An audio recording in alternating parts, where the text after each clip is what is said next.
The following is a presentation of the St. Louis Chess Club.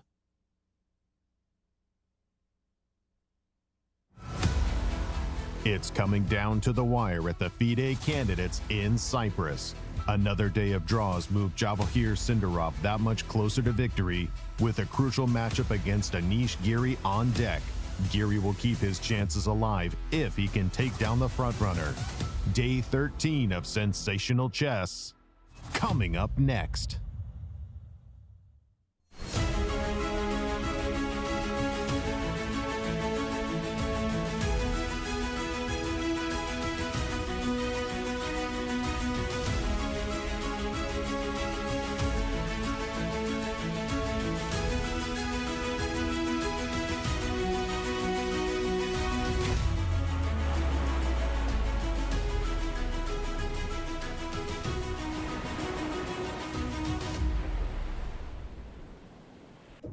Hello chess fans and welcome from the official hotel of the FIDE Candidates Tournament, the host of the event, and the tension couldn't be higher. We are entering round 13 of the tournament and all eyes are on Javokhir Sindarov, the leader of the event. He is standing on the brink of his victory. One more step and he will be securing the Candidates Tournament and also get the spot in the World Championship match. But Anish Giri is standing on his way, and it's so clear for Anish. His mission is absolutely clear. He needs to win this game to keep his chances alive, to keep this tournament going. So let's go to the studio and follow the action.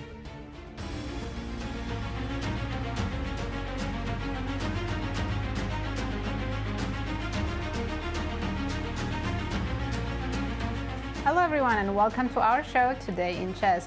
I'm your host, Nazi Paikidze, and I'm delighted to be here with Grandmaster Yasser Seirawan. Always a pleasure to be with you too, Nazi. Hello everyone and welcome to our show. Well, we've been saying it for more than half a dozen rounds already that today Sindarov, our tournament leader, is going to be facing the biggest test of the tournament. Well, it keeps being true because today he faces his closest rival, Anish Giri. Nazi, do the honors and tell our viewers the standings of the 12 rounds of great chess. Let's have a look. As you mentioned, Javokhir has been leading this event more than half a dozen rounds. He has 9 out of 12. Full 2 points behind him is Anish Giri. And top American Fabiano Caruana is in clear third, but he doesn't have chances to win the tournament. Not at all. Tell us about today's pairings. Let's check the latest standings as well first. Oh, sorry. There's 2 players sharing first. Top seed Jujiner and Grandmaster from India Vaishali at 7 points, but 2 players behind them, Bibisara and Anna Muzichuk, are only half point behind, so still anyone could win this event. True that. I was so excited to talk about today's games. Tell us the pairings, please. Let's see what we have today. Wei Yi is playing Andrei Sipenko. Of course, the big matchup is between Anish Giri and Javokhir Sindarov. Yep. Next, we have Hikaru Nakamura facing Matthias Blübaum and Fabiano Caruana against Praggnanandhaa. And Miro, all eyes are on our big game. Does Anish have any advantage? Well, absolutely. We've been talking for the last few days how Sindarov has a tournament of his dream. But in order to keep his dream alive, Anish Giri absolutely has to win today. There is no choice for him. He might have gotten slight advantage, but I'm just afraid that it's not enough resources left on the board. In a way, you would find this position similar to what Fabi had, or similar in nature to what Fabi had against Sindarov, a knight against the bishop, and potentially some slight advantage for white. So in this structure, I'd say white somewhat misses a few moves. Like if we imagine the king being already on d3, which is a lot to ask, of course, then white would have been much better. So, but here, I don't think white has enough. So after rook f4, d3 apparently is the good move, and then the d pawn will be distracting white pieces, and if you surround the d pawn, black will capture the e5 pawn, fully neutralizing white's advantage. So that is the most important, but perhaps not the most exciting game that we have today. Fabiano Caruana and Praggnanandhaa are playing quite an interesting game, and I gotta say, Fabi cannot win the tournament, but he is still in the third position, and he would like to finish this tournament on a couple of wins, of course. That was a very, very interesting opening idea earlier on after f5. d5 used to be the go-to move, as we were discussing with Yasser how this is classical, and I wanted to come up with Garry Kasparov's example. I'm not sure if I have it off, but anyway, c5 was played, which is a very, very entertaining move, and there were possibilities to get some really crazy positions on the board. But Pragg said, no, I will not accept the challenge. I'll just stay solid, and this is the position we have right now, where black seems to be doing fine. So knight will go to f6, black still keeps both castles open. I don't see black castling long, but castle short, knight to f6, black seems to be in control. Moving on, Hikaru Nakamura against Matthias Blübaum. They've created a very, very strange position, if you ask me, because yes, white has... I wanted to claim white has better structure, but then if you look at this protected passed pawn on b4, even this is not clear. And besides, position is so blockaded, so closed, that it's really, really hard it will be really hard for Hikaru to make any substantial progress. And oftentimes, what can happen that you say you go knight e5, knight d7, and somehow win the exchange, but it might still prove not to be enough because there are no open files for the rooks. So of course the game's gonna be played further, but I'm not sure if Hikaru's gonna find any resources. Last but not least, VE against Yesipenko. Again, the game does not have that much of an impact on the top spots in standings. But it's an exciting game. VE, once again, being original, decided to give up on castle rights after bishop b4 check, played king f1 very early in the opening, and that is what they currently have. So white lost the castle right, white has a pair of bishops to compensate for this. Well, very, very tricky position, and both of them seem to be out of their preparation, so expecting an exciting game here. Thank you very much. As we want to delve more deeply into the games, first let's tell our viewers about the format. How do you win this tournament? What is the format? Yes, let's have a look. Yasser, it's an 8-player double round-robin event, which means players face each other twice with white and black. Right. There's no draw offers allowed until black's 40th move has been played. Time control is 2 hours for the first 40 moves, 30 minutes for the rest of the game, but the increment starts from move 41. Wonderful. We are in round 13 of the 14-round event. Not much left in our schedule, but... Yes, only 2 rounds left, but like you said, if there's no clear winner, right, we'll see playoffs on Thursday, April 16th. Well, in our open section, we've got a couple of what-ifs for our tournament leader, Sindarov. Absolutely. His fate is in his own hands. If today he draws or wins his game, he wins the candidates. If, however, he loses today, then he still has to fight tomorrow because Anish Giri will have a chance to catch with him. Exactly. He would have to lose his last 2 games to get into that playoffs you mentioned. Big prize money at stake, along with that title of challenger. Absolutely. First place winner takes home 70,000 euros, second place 45, third 25, and in addition 5,000 euros per half point earned. Not a bad prize. It's a very good prize money, in fact. Let's jump back into that game of Anish Giri for just a moment, because again, it's so absolutely crucial for the whole tournament. And after this move, rook f4, I really did like the move that Miro was suggesting, this move d3 check. Kind of after king to f1, what Miro was saying is you make an effort to go after this pawn, black makes an effort to go after the e5 pawn, then this massive exchange. And we could see basically something like that. Bishop c7, yeah, going more or less right away if we see this, right? I'm guessing you have to play rook e1, rook e8. Maybe you should just take on d3 because No, yeah. the rook f8 check is a little bit scary because of the bishop, Then I have to right? go away. Yeah, okay. So, yeah, we take. And there should be a very easy draw. Yes. Bishop f6. And there you have it. But what would have been interesting is because of that echo, that construction that Fabi had against Sindarov, a very similar position. Again, we see that Anish has chosen rook f4. If that knight was on the d3 square, I would really like to investigate, you know, White's winning chances with the knight misplaced, and most especially after the move d3. I think Sindarov is really close to clinching and saying, "Thank you, gentlemen." That's all he needs today. Yeah. And we'll just pause our analysis because our colleague in Cyprus. Yes, Maurice Ashley is with us. Welcome back, Maurice. Well, thanks. Hello, everyone. We are here in lovely Cyprus, and it's round 13. The action certainly has been electrifying, particularly in the women's section, as so many players have a shot at winning this. 2 rounds to go. We've got ties, we've got trailers, and the place is abuzz with excitement because no one knows what's going to happen in that event. However, in the open section, you do have a clear leader, and that's Javokhir Sindarov.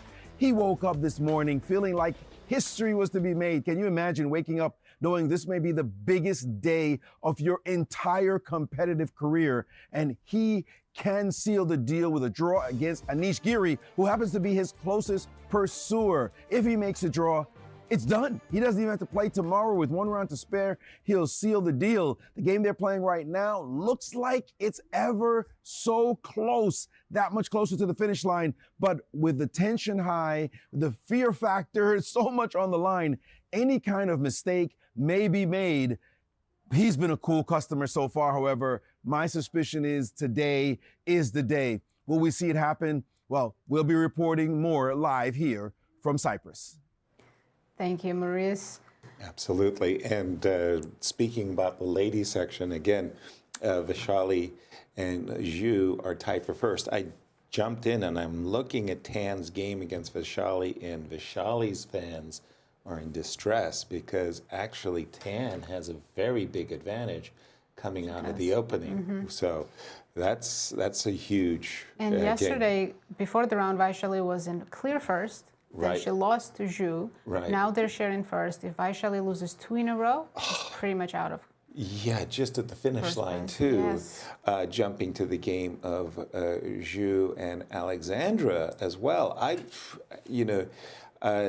can see from the bar on the left that the computer's not impressed, Not impressed.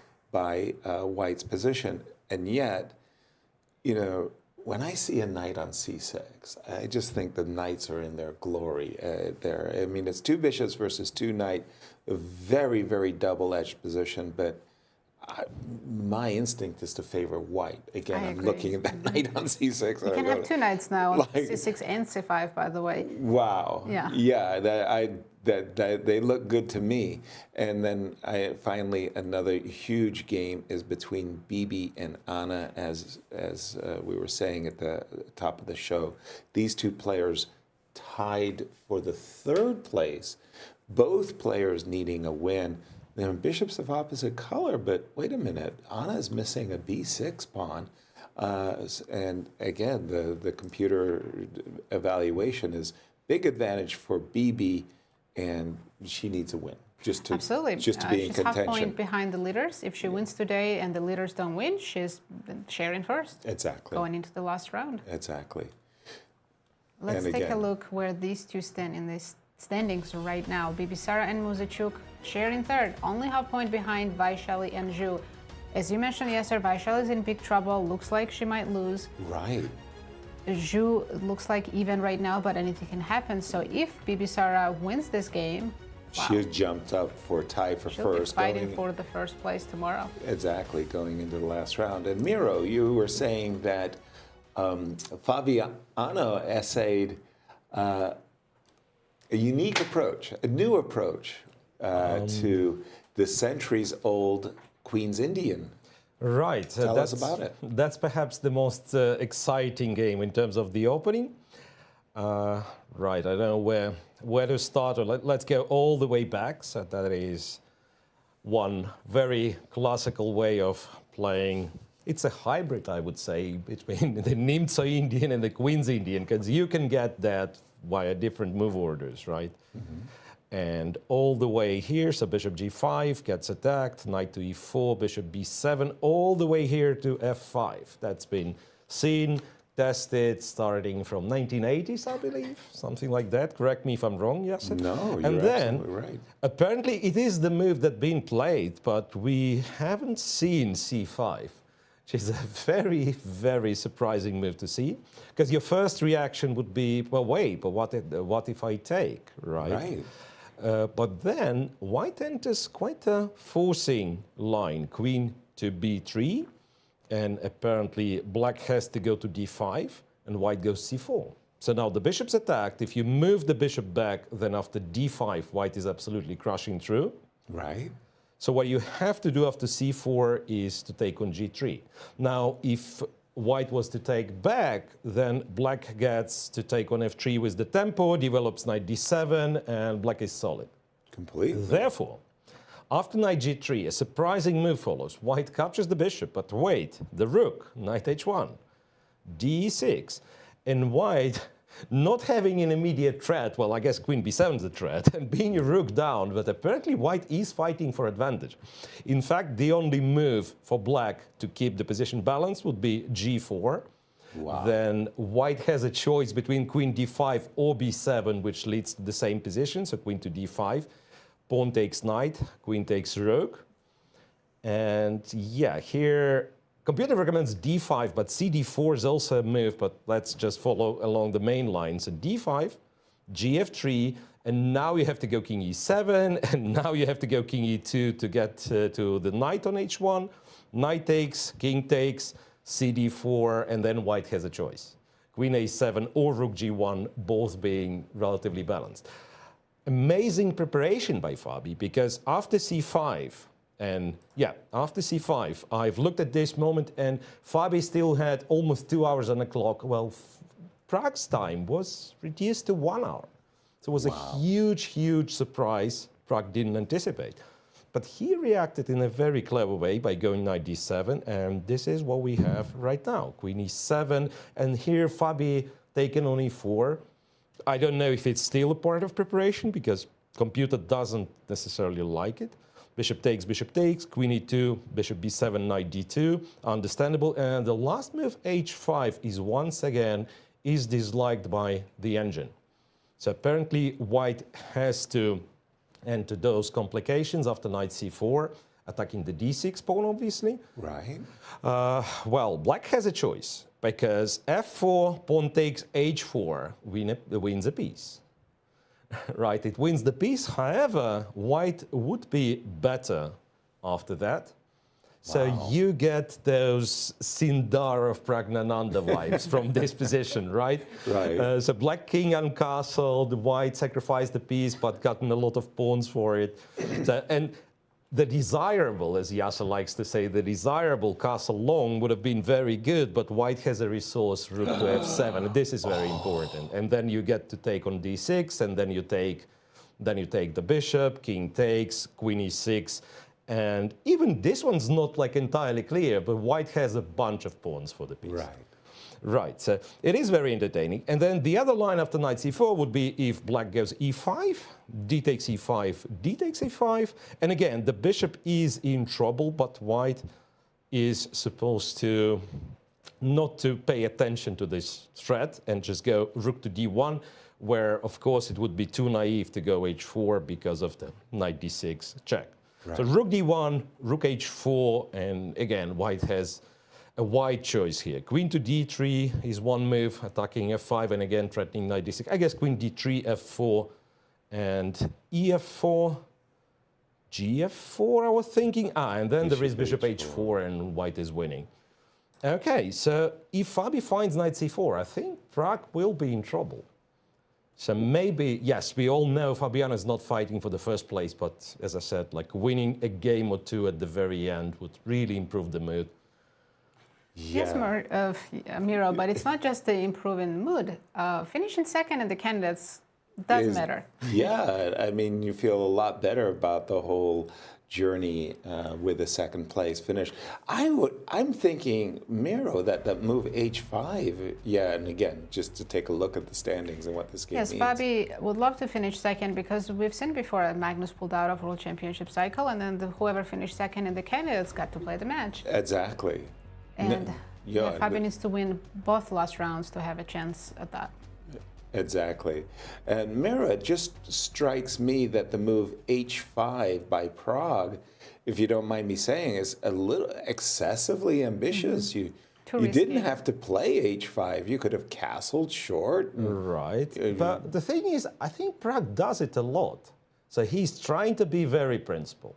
And in this tournament, it does not necessarily work for him, but that's how he's gotten to this like rating of 27.75 at some point by playing like very aggressively, very sharp positions. Yes, I do agree that H5 looks excessively aggressive, and in fact, castles short or E5 even. Like if you wanted to trap the bishop, E5 was healthier option. Right. Because yeah, queen H5 check is not necessarily a threat. You are ready to block, and if, let's say, the queens were traded, then black's probably better in this endgame. Yeah.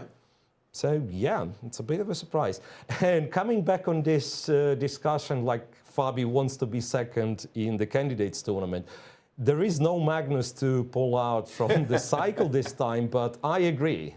Like, at the very least, you could say that his chances of playing the match from the second place are better than from the third. Well stated. There you have it. Yes. Thank you. Again, I'm just turning to the most relevant game in the event for this round, Anish Giri versus Sindarov. I noticed as we came on air, the players had been already playing for more than an hour.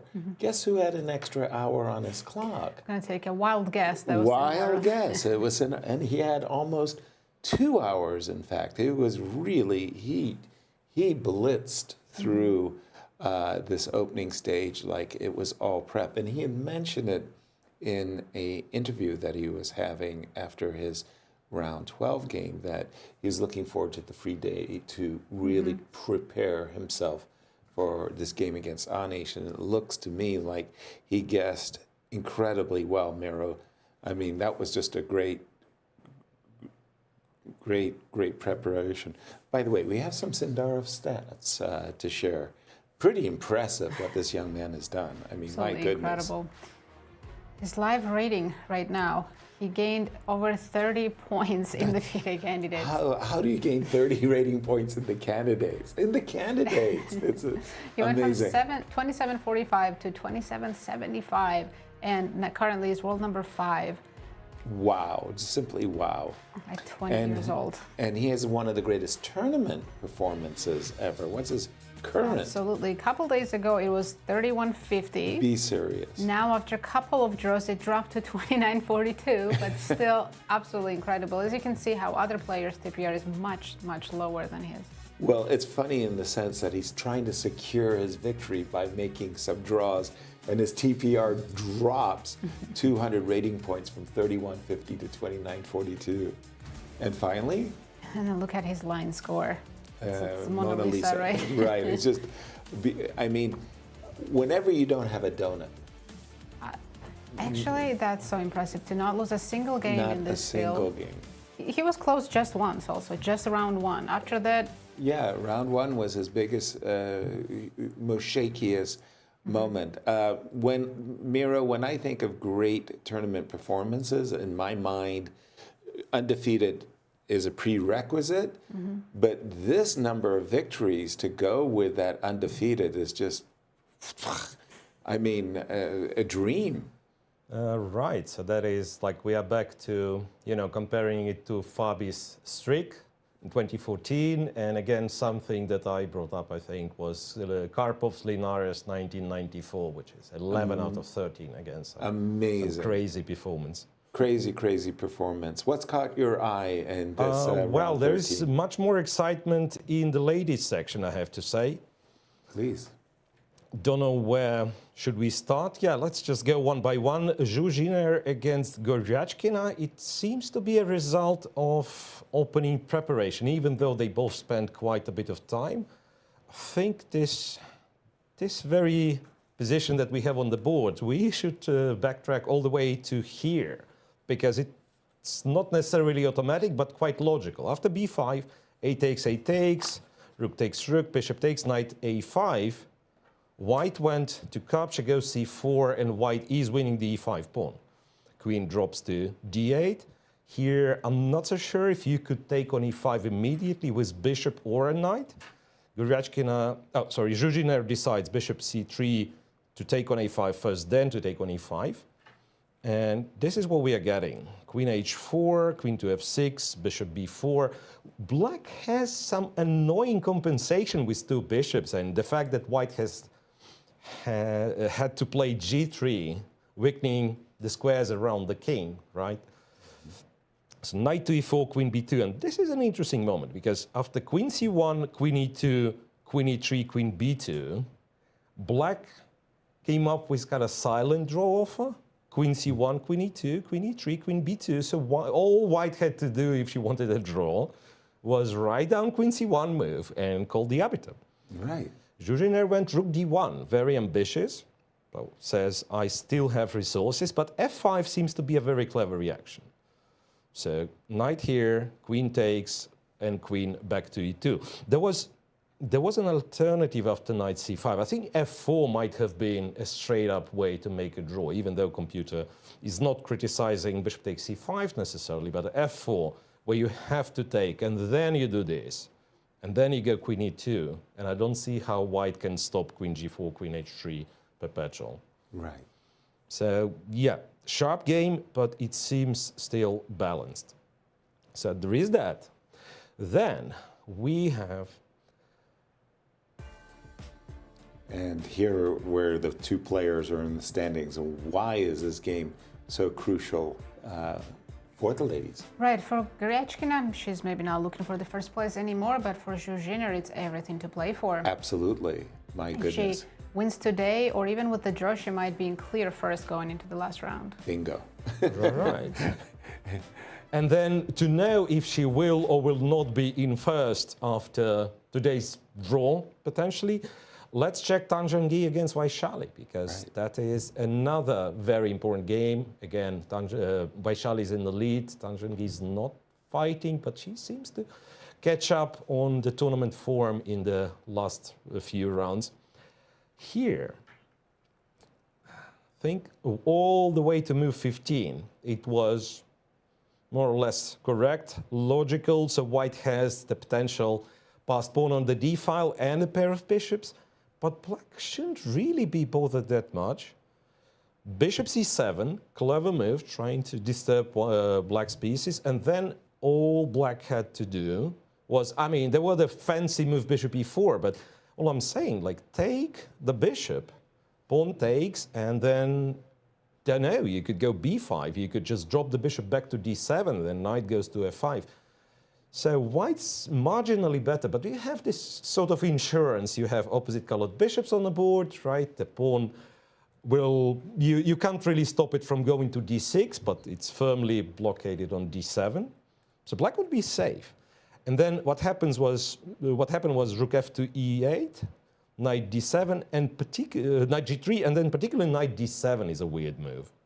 Because then, well, d6, which apparently is not even the strongest, but d6 seems to be very convincing. Knight takes, queen takes, and bishop to d5. Bishop on c7 is not the most active piece, one would say, but it disrupts black's rooks quite a bit, right? So bishop d5, and then rook to c1, and, you know, start trading the rooks. So we are in two bishops versus two knights situation, plus the d6 pawn is very dangerous. So white is better. And apparently it was even stronger to wait for one more move, because black does not have like a really good continuation necessarily. Something like rook a to c1, and if you wanted to go b5, then bishop just drops back.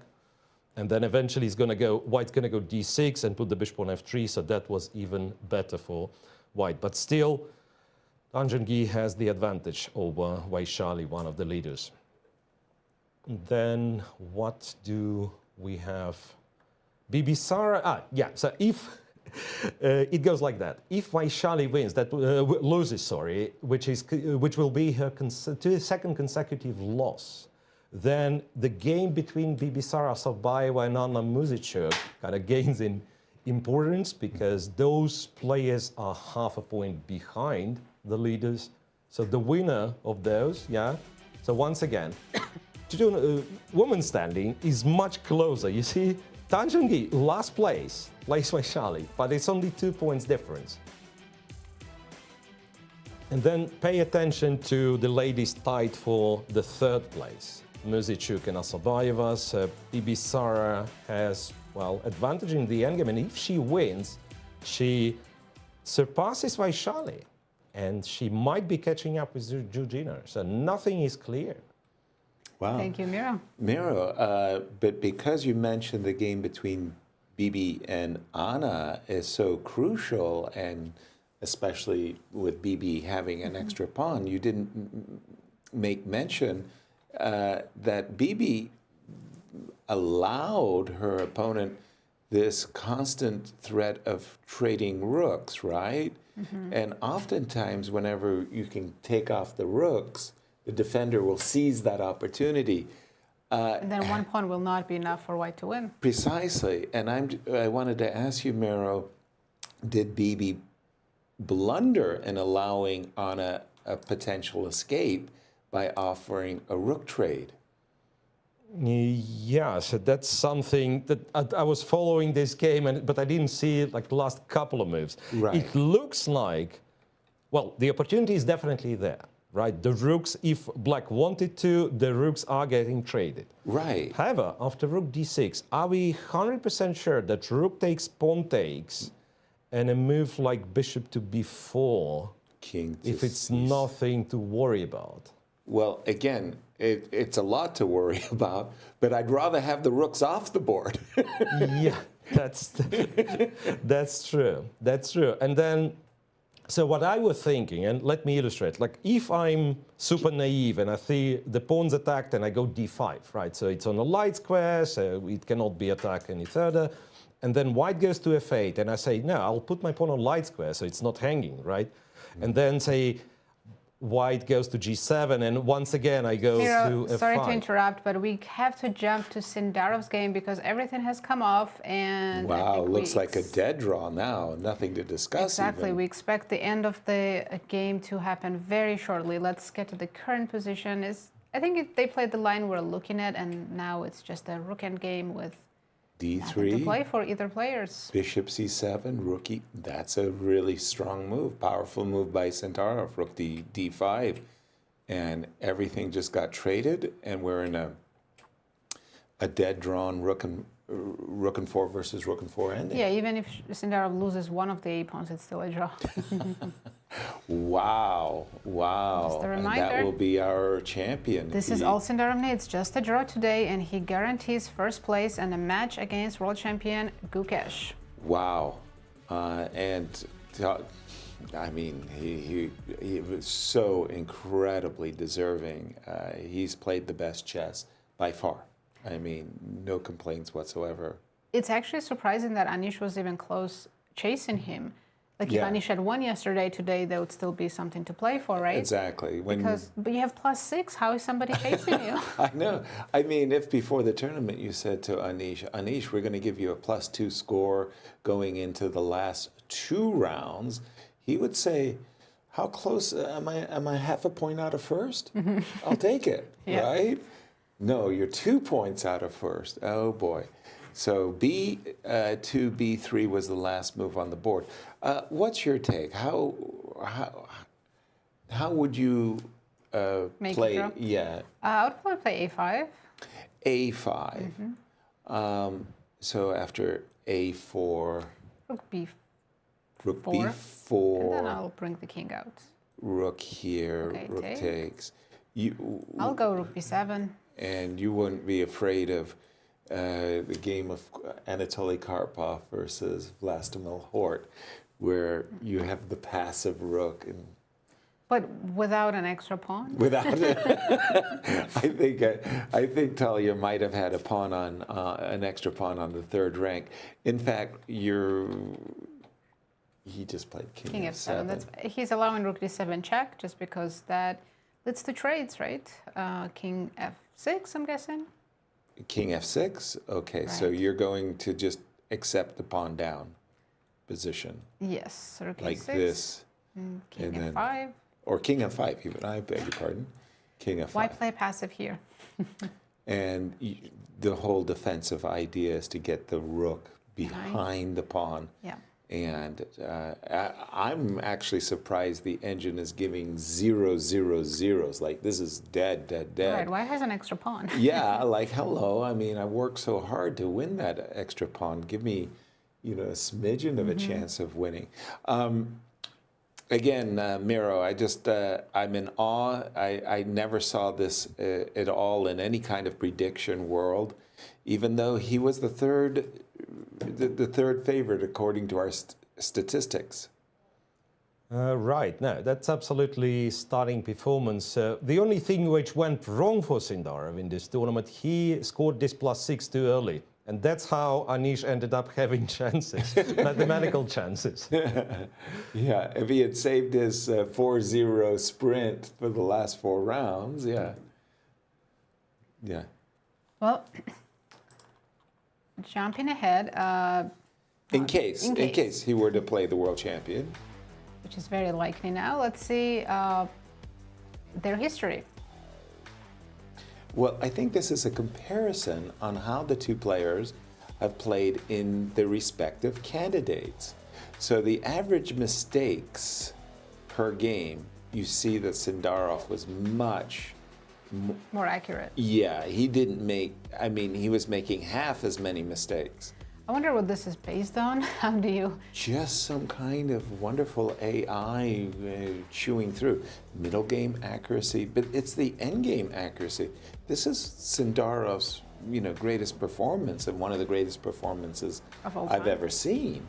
And it's almost unfair. Gukesh says, wait a minute, you're comparing me to Fischer or something. Right, but even so, Gukesh is Wow. not that far behind. No, even the after historic saying all of performance, that. yeah. I think it's going to be a very close match. And the best part is that they're 19 and 20 years old. The youngest world championship Combined match in age. history by far. Combined age is 39. Right, that's ridiculous.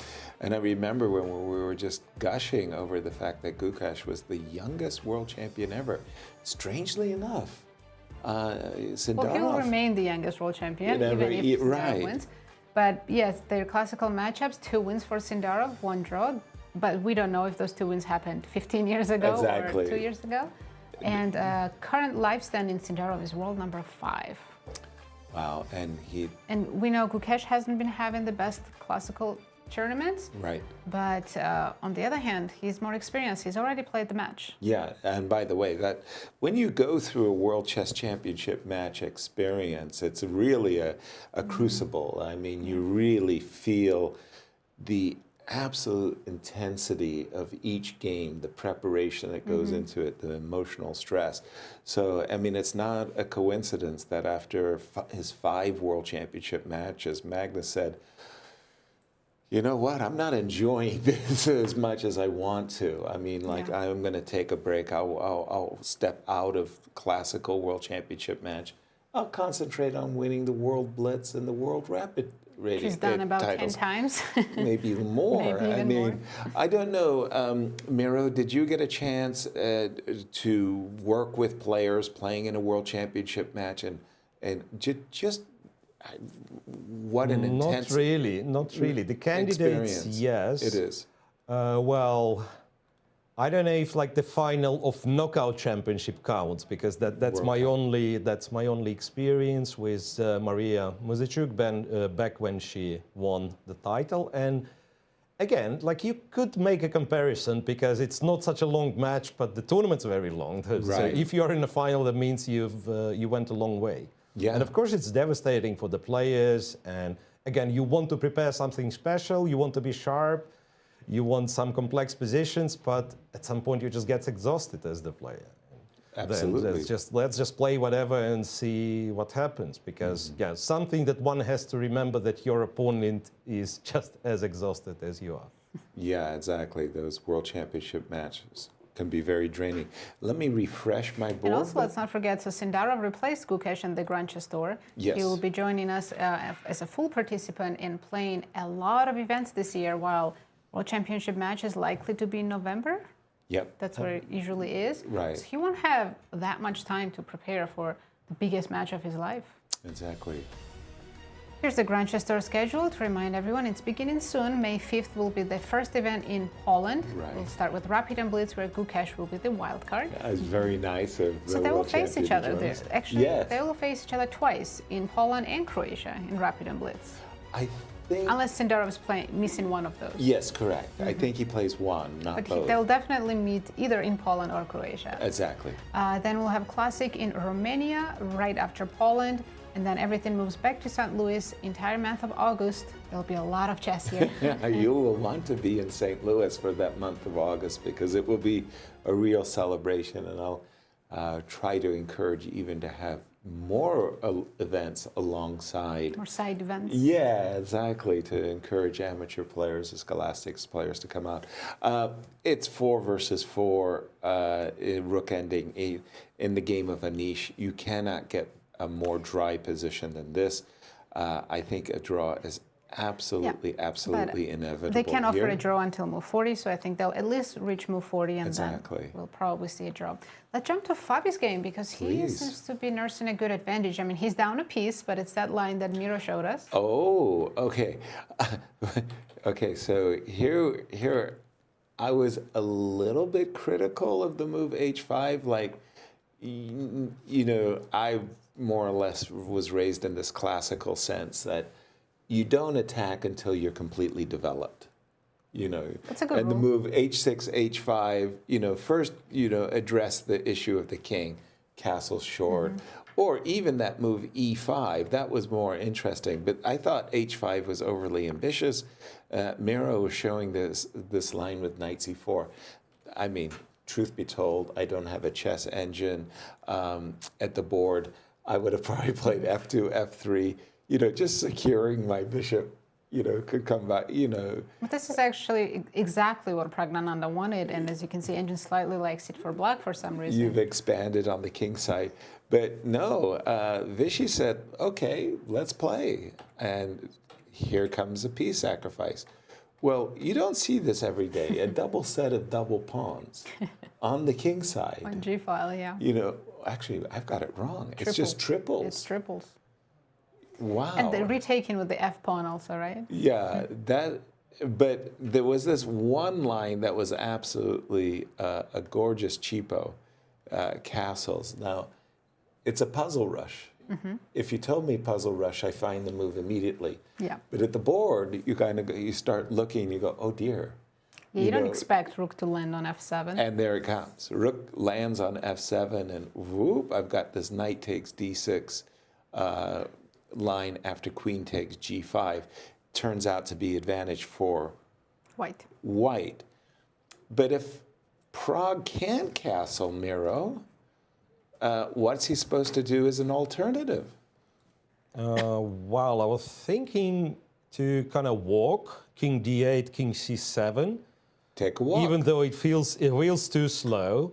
So king d8 immediately loses to g6. And once again, the idea of rook f7 is nasty. Yeah, so if you wanted to walk, rook g8 is something that we could try. Okay. Rook g8, and then if white goes h4, this is where you try to get the king to c7. King d8, and then king to c7. And you're doing White's nicely better. to avoid rook f7. White's better, but it's still a very complex position, right? Yeah, absolutely. Crazy. Now that I'm thinking, it could be like, you know, we say position's complex. Maybe it's hard to play for black. Because white, at least for now, like the king is very safe.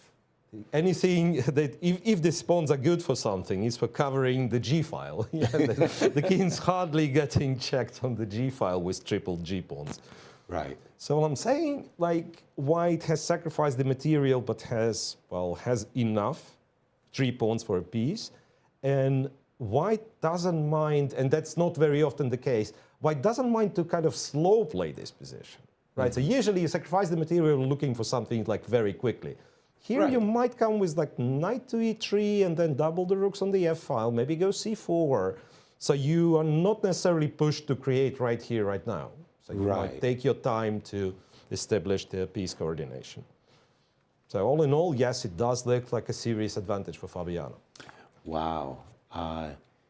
Very counterintuitive for myself that the pawn structure is so, triple pawns, you've handicapped yourself, but also it's not just about the pawns, it's the fact that black's king is actually vulnerable. And again, that rook f7 is a great... It's gorgeous, yes. I know, it's a great And Fabio also tactic. has a time advantage as well, extra 30 minutes on the clock. It was the opening move c5 that Prague really stopped and thought. I think he burned nearly an hour in, let's say, the first 15 moves or so. And so Fabi's been enjoying a time advantage. We haven't looked at it, the other 2 games that much. They don't have a big impact on the standings of the tournament. But Hikaru and Matthias have such a blocked position. It's hard to imagine There's either nothing player. you can do to break through. Yeah, I mean, Unless you want to take a huge risk and lose. right. The only break really is the move g4. But after the move g4, once you get it in, what do you have achieved? You've undoubled your opponent's pawns. Maybe you kind of think to And maybe you yourself, lost the pawn. like, well, wait a minute, that wasn't a good deal. Let's do something else. Tell us the standings where these two are in the. Definitely not the tournament Hikaru wanted. He came in as the top seed. Absolutely. He's sharing 4th, and he's at -2. One? Wait a minute. 5.5 out of 12. 6 would -1. be 50. So -1, yes. -1. This He is lost the again first round game 13. to Fabi, and then he won against Fabi. Those were the only decisive results he had. No, he must have had another Oh, loss. right, Lost to another Sindarov loss, with yeah. white. Sindarov, of course. Sindarov, yeah. And seriously, when I think about an illustrious career for Hikaru, no other way of putting it, how many more candidates will he I get? say it's possibly his last candidates. He's the Exactly. oldest participant in this event, and it's because he doesn't play a lot of classical chess. Right. And in order to qualify here, you Yeah. have to play the FIDE Grand Prix and Grand Suisse and all the events to get the points. Right. And yet he's so active as a content creator, streamer, that, that's a job in and of itself. Of course. You throw in the preparation necessary to play at the highest levels. He's the #2 player in the world, and it gets to be quite the grind. Yeah. Absolutely, and he loves Rapid and Blitz more, just like Magnus. Yes. Maybe he will focus on winning those titles. Because it'll be hard for him to qualify for the candidates. He needs to either maintain the rating or play a lot of classical events. I always had this idea. I thought it should be done. Was you just have, especially in Blitz, at the end of the year. The end of the year is just kind of this gorgeous #1 plays #2, a Blitz match. You've got a 24-game Blitz match. You play 6 games a day for 4 days. And you really, get into it. But #1 versus #2, I don't care what sport you're in, Miro, it's always a great... Absolutely, tennis and It's great when... It's a great idea. So yeah. has anyone done that before? I don't understand why. It's so prestigious. And I mean, Magnus has such a following in Norway. So does, and Hikaru, such a following in the United States. I mean, it's not a FIDE world title. It's just #1 versus #2. Let's go. And I'm sure they would be... For $1 million, let's they go. would both be happy to play. Let's do it. Oh, we could even do it like a skins game where, each game is $100,000 or whatever. And if you draw, the money goes to the next game and one, so yeah. on and so on. But when those two guys, Magnus and Hikaru, play blitz, the chess world stops and watches. Miro, what do you think of that? Of this Challenge. challenge, Yeah. only thing that is remotely similar that I can think of, Kasparov and Kramnik having a blitz match. Remember, there was something like that. It was once in a time event, like played in Cosmos Hotel or something, but it was 24. Yeah, it was, I think it was 24 games blitz match. Really? And at the time, they were kind of the very, very cool players. Number one of course, and number number two. one and number two. Yeah, it must have been after Kramnik has won a title. if I'm not- But again, I might be mixing things up. I do remember it was Moscow, Cosmos Hotel, and it was like a lot of games. That much I remember. But yeah, I'm totally on board with this idea. And yeah, make it, I don't know, ultimate super duper blitz challenge at the end of the year, December. The absolute, now we can't use total world championship anymore. The absolute. You have to come up with more fancy names for the tournament. Exactly. What's caught your eye, Miro, in this round 13? I'm still investigating the ladies' games. Let's do it. And I don't know. Yeah, I think we were talking about Bibi Sara and Anna, right? And I was trying to show how I would lose this one on purpose, right? So if I'm not clever, which players apparently are. But yeah, like after Bishop B4, the move that I was slightly worried about, and this might have been okay. It doesn't win, but kind of a critical test. And then if you're naive and you would say put all of your pawns on light squares. Then white all of a sudden winning by just simply marching the king all the way to g5. Like I guess you start with bishop d4 just to block it, and then king goes to g5. So Bibi starts with king d2, and here a6, which is quite logical, right? Less pawns, like you just want to trade. So a6. I wonder why bishop c4 is not a good move. That's the move that bishop c4, bishop f1, disturb those pawns, right? But somehow there is something going on that we are not fully understanding right now, because now it turns into white's favor. Again, I guess the king goes to f4 and then white goes g4. That's what I can see in some lines. I see. So apparently this g4 is disturbing, even though it's still hard for me to believe that black loses if he plays bishop c4. Right. But yeah, a6 apparently is the strongest. Okay. And I guess now if you go king e3, then it's tuck and bishop g6 from here. So you keep the bishop on f7 to have bishop g6 attacking c2. Okay. Yeah, makes a lot of sense. So instead of a6, bishop to d4, yes? a6, so to go bishop d4 after a6, yeah, you could, but then it's takes, bishop c4 with the tempo, b6, bishop f1 with the tempo, g3, and then... I still have the same king e3, king f4, g4 ideas for Bibi. Right, but apparently, is this a draw question mark or g6? Yeah, g6 is probably easier. G6. So now if you take f6, king b6, that's nothing, right? Only one pawn in opposite colors. And then what I want to do, I want to go f5, and when you go here, I attack the f3 pawn. I don't know why from g2, just wanted to be fancy. I guess e2 works as well. Okay. Right, and yeah, that seems to be like a dead draw, to be honest. Wow. Okay, that's the defensive technique. But I don't find it that surprising. What I find really surprising is that Bibi just embraced the rook trade from this exact position. You would think that white could really, be testing black a lot more by playing, for example, I don't know, bishop a5 and rook c3, and you try to keep the rooks on the board. True, just don't trade the rooks. Don't trade the rooks. Don't trade the rooks. I think we should jump back to Fabi's game. Prag's last move, rook c8, got a question mark. And maybe Fabi's close to winning now if he finds the right move, which is g6, as we know. Rook c8. This was one of the moves we rejected. Yes. Because of what you just said, g6.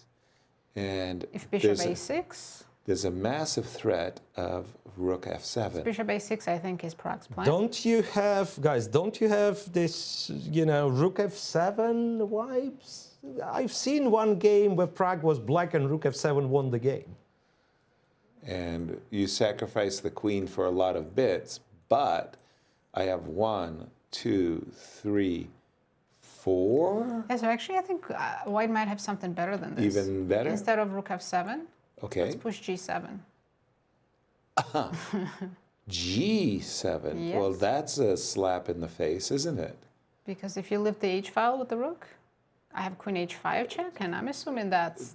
Then I have rook f7, and it is even much yeah, I'm still more trapping powerful. your queen, and it should be a better version. Well, no question about it. The pawn Pawn's is still on alive. g7, and it's... Yeah. Oh. By the way, g7 is a nicely hidden tactic. I was assuming that Prague wants to meet g6 with rook f8. Is that just dead? Ooh, I can see the bar doesn't like my... But Maybe still g7 is G7. still there. G7 is still there in this Oh, version. nothing changed. Yeah.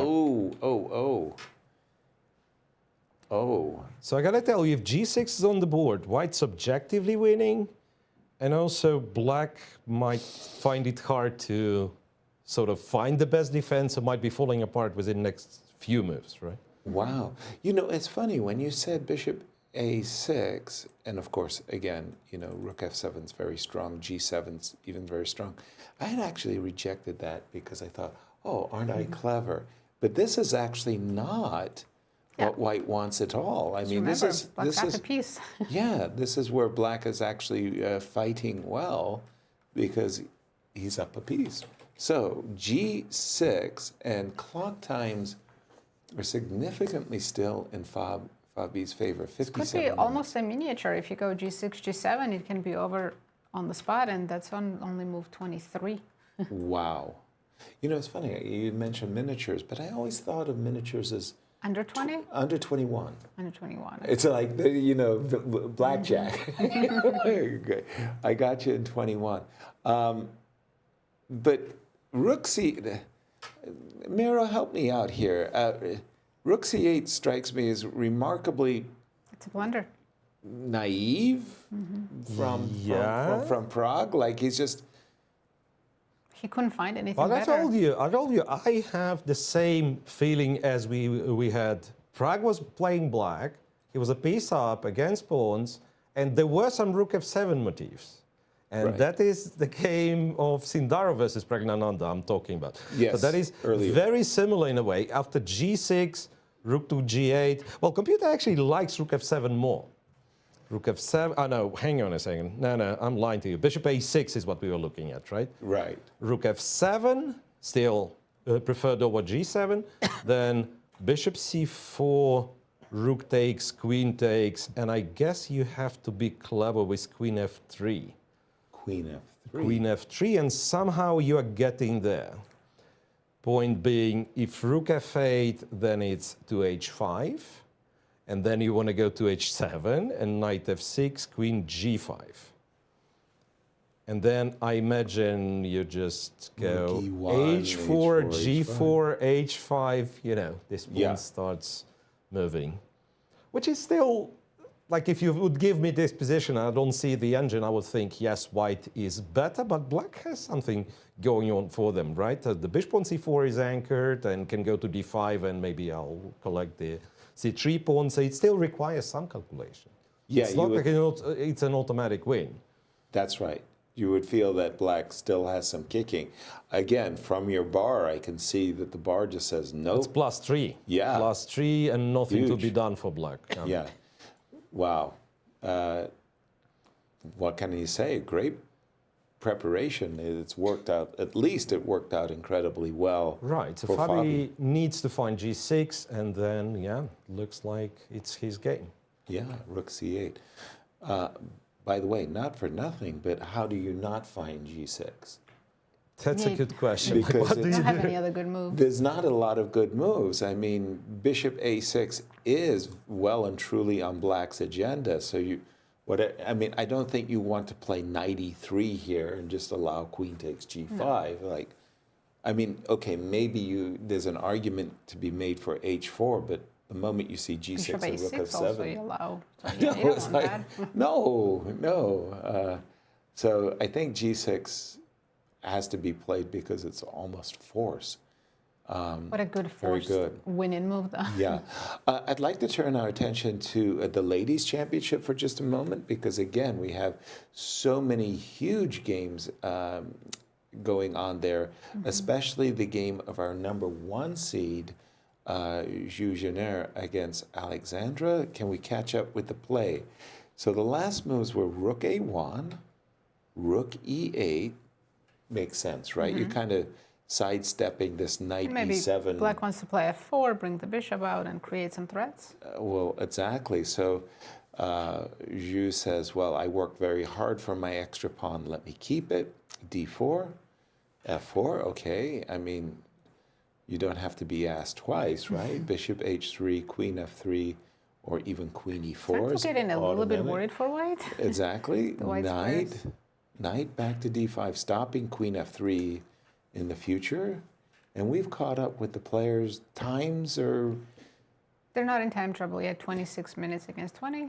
Okay, I can see that the engine says balanced, extra pawn for white, but this is really a 3-result game. Absolutely, anything can happen. I mean, white's king, I'm guessing you play FG, rook f8, right? White's king. It's scary. I have to give you a check and run back with the queen to g2. Oh, I didn't even see. That might be the only way to defend. Right. I mean, okay, I can, wow. Let's do that again. Sorry, you said Check. Check. h7, yeah. H7, queen back to g2. Do I have bishop take h3? I think I'll take that. Wow. But you do have a queen, maybe queen b2. You also Okay, have an that's a a-pawn. tickle. If I play rook d1, just start pushing a-pawn. And that's genuine counterplay. Although I do have a check. Oh, Yeah, then you have Guys, did you bishop try f5. bishop h3 here? No, thought it I wasn't didn't, working. but Yeah, just go for it. Take it. Nazi scared me. She said, I'll Yeah, take but that. you take the pawn, Yep. and king h1, you take the pawn. Queen d4. White has to go rook e1. Makes sense. And then, okay, it depends if you just wanted to win, then maybe you want to look for another way. But here, like queen f2, In best case, black draws. queen here. f2, and it looks like, yeah, white might have to accept because rook e4. No, you go queen f2. And then rook e4, a4. Do you want to play it with white? I don't think you do. Wow. Yeah, like the a-pawn, it still says equal, but the a-pawn's running. Like whenever you move the queen, it's a perpetual at the very least. Wow. Yeah, that's a crazy sharp position that you can. Crazy. A4 equal. Yeah. Okay. e4, a4, queen g2, you go a3. A3. My intent, my plan was to stop the Rook e2, Stop. yeah, and then, and then there's a funny option of going a2 in this position. Oh, Can we take it? E5 And then is you hanging. take on f2, rook f2, Oh. queen f2, because you do have queen e4 check, but then after king g8, it's just a perpetual check. You cannot stop the a-pawn. So rook f2, queen f2, a1 queen, king goes, and queen takes e5, and it's 3v3, queen's endgame. Wow. Crazy, right? That's crazy. But Everything ends in a draw. well, I mean, it goes to show that it's a completely unpredictable women's championships that's taking place. I believe we're going to go on a short break, and we've got a really nice special. A big shout out to our production team for what they Yes, I did. believe we're going to see Fabiano's candidates. Back when it was during COVID, it was split into 2020 and 2021. So take a look, and we'll be back shortly. one of the longest. The 2026 Grand Chess Tour is back and better than ever. 9 of the best chess players on the planet are set to embark on a year-long quest spanning 4 countries for the chance to become the next GCT champion. The tour hits the ground running with the faster time controls at the Super Rapid and Blitz Poland in historic Warsaw. Can a tour player jump to an early lead, or will all be bested by one of the many fearsome wild cards? tune in to the world's premier chess tour to find out and to witness chess history in the making.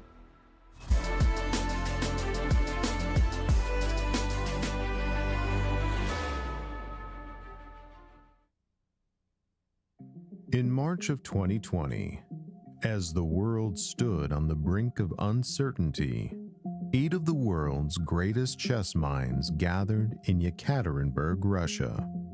Their purpose was singular: to decide who would challenge for the World Championship.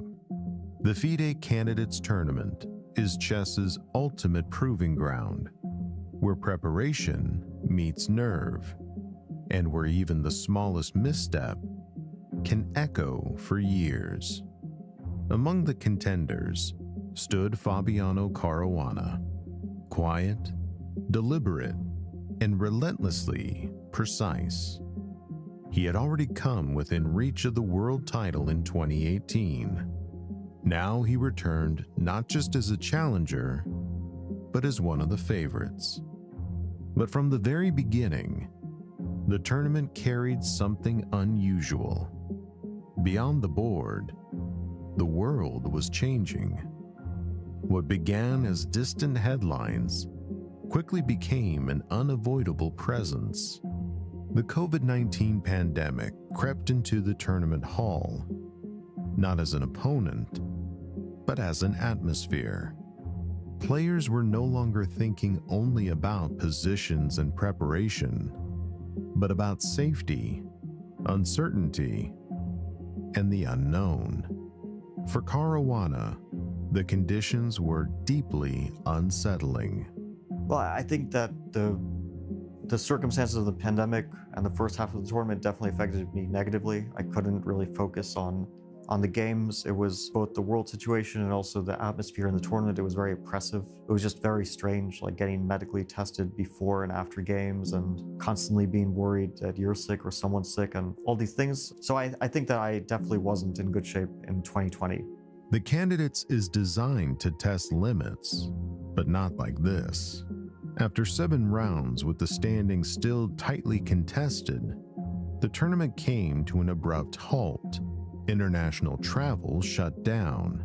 The world closed its borders, and for the first time in its history, the Candidates Tournament was suspended mid-event. The clocks were stopped, a competition frozen in time. For 13 months, it lingered unresolved. Players returned home to isolation and uncertainty. Momentum, so critical in a tournament of this level, was lost. And yet, the weight of unfinished business never went away. For Caruana, the pause created a strange duality. On one hand, it interrupted his form. On the other, it gave him something rare: time. Time to rethink, to rebuild, and to prepare at a depth almost never possible in the middle of a tournament. And when the Candidates finally resumed in April 2021, that preparation would matter. But the restart came with its own emotional complexity. The world had changed, and yet they were expected to pick up exactly where they left off. Caruana returned to the board with clarity and with intent. He would later reflect on how the break reshaped not only his own chances, but the tournament itself. Now, the break and the next half, I think mostly negatively impacted Maxime because he was sharing the lead. And I remember preparing for that 8th game. They told us like it would be postponed during our preparation, maybe like 3 hours before we play. And I had no idea what I would play against Maxime. But the fact that I was able to prepare for 1 year and then came up with some very dangerous ideas against him when we actually sat down at the board, and that was just like crucially important for Nepomniachtchi's tournament. I would have said for my tournament, but I didn't like follow up very well. So it ended up being kind of irrelevant for me. That first game back, became one of the defining moments of the tournament. Armed with months of preparation, Caruana introduced a powerful new idea, one that had been forged during the long pause. It was a rare moment in elite chess, a player revealing something entirely new under the highest possible pressure. The result was decisive, but like most tournaments, the Candidates is not won in a single game. It is a test of endurance, of emotional control over time. And in a field this strong, the margin for error is almost non-existent. As the tournament progressed, that margin began to slip away. Caruana identified the moment himself, the point where the tournament turned beyond recovery, not in a dramatic collapse, but in a single missed opportunity. For me, I lost my chances basically as soon as I didn't beat Anish with the white pieces. That was kind of a must-win game for me, and I would have fought for first if I'd won that game. But instead, I lost the game and actually just pushing too hard, and then it was all Jan's tournament. At the highest level, the difference between contention and defeat can be that small. One game, one decision, one moment where pressure outweighs precision. At the top, consistency took hold, and as the final rounds approached, the outcome became increasingly clear. But the story of the Candidates cannot be told through standings alone. It was a tournament defined by disruption, by a break that split it into two separate realities. And for Caruana, it became another chapter in a career shaped not just by brilliance, but by reflection. Well, yeah, I think I definitely have tried to learn the lessons, especially in the Candidates, because I can definitely point to every candidate that I made some mistakes in either preparation, mentality, or just my play in the games, and somewhere I've made a lot of mistakes, especially when it comes to mentality and psychology. In the end, the Candidates demands more than skill. It demands resilience, not just across games, but across time, across setbacks, across circumstances no one can predict. When the final moves were played in April 2021, a challenger had been decided. The tournament was complete, but the meaning extended far beyond who finished first. It was a test of continuity in a world that had lost its rhythm, a reminder that even at the highest level, players are not immune to the forces beyond the board.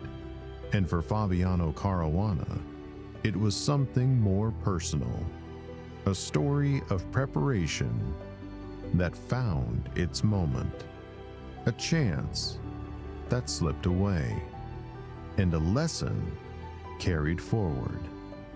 In chess, not every campaign ends in victory, but sometimes what endures is not the result, but the response. Across 13 months and 14 rounds, Caruana showed what it means to return, to adapt, and to continue the pursuit, no matter how uncertain the path. And in that, the spirit of the Candidates lives on.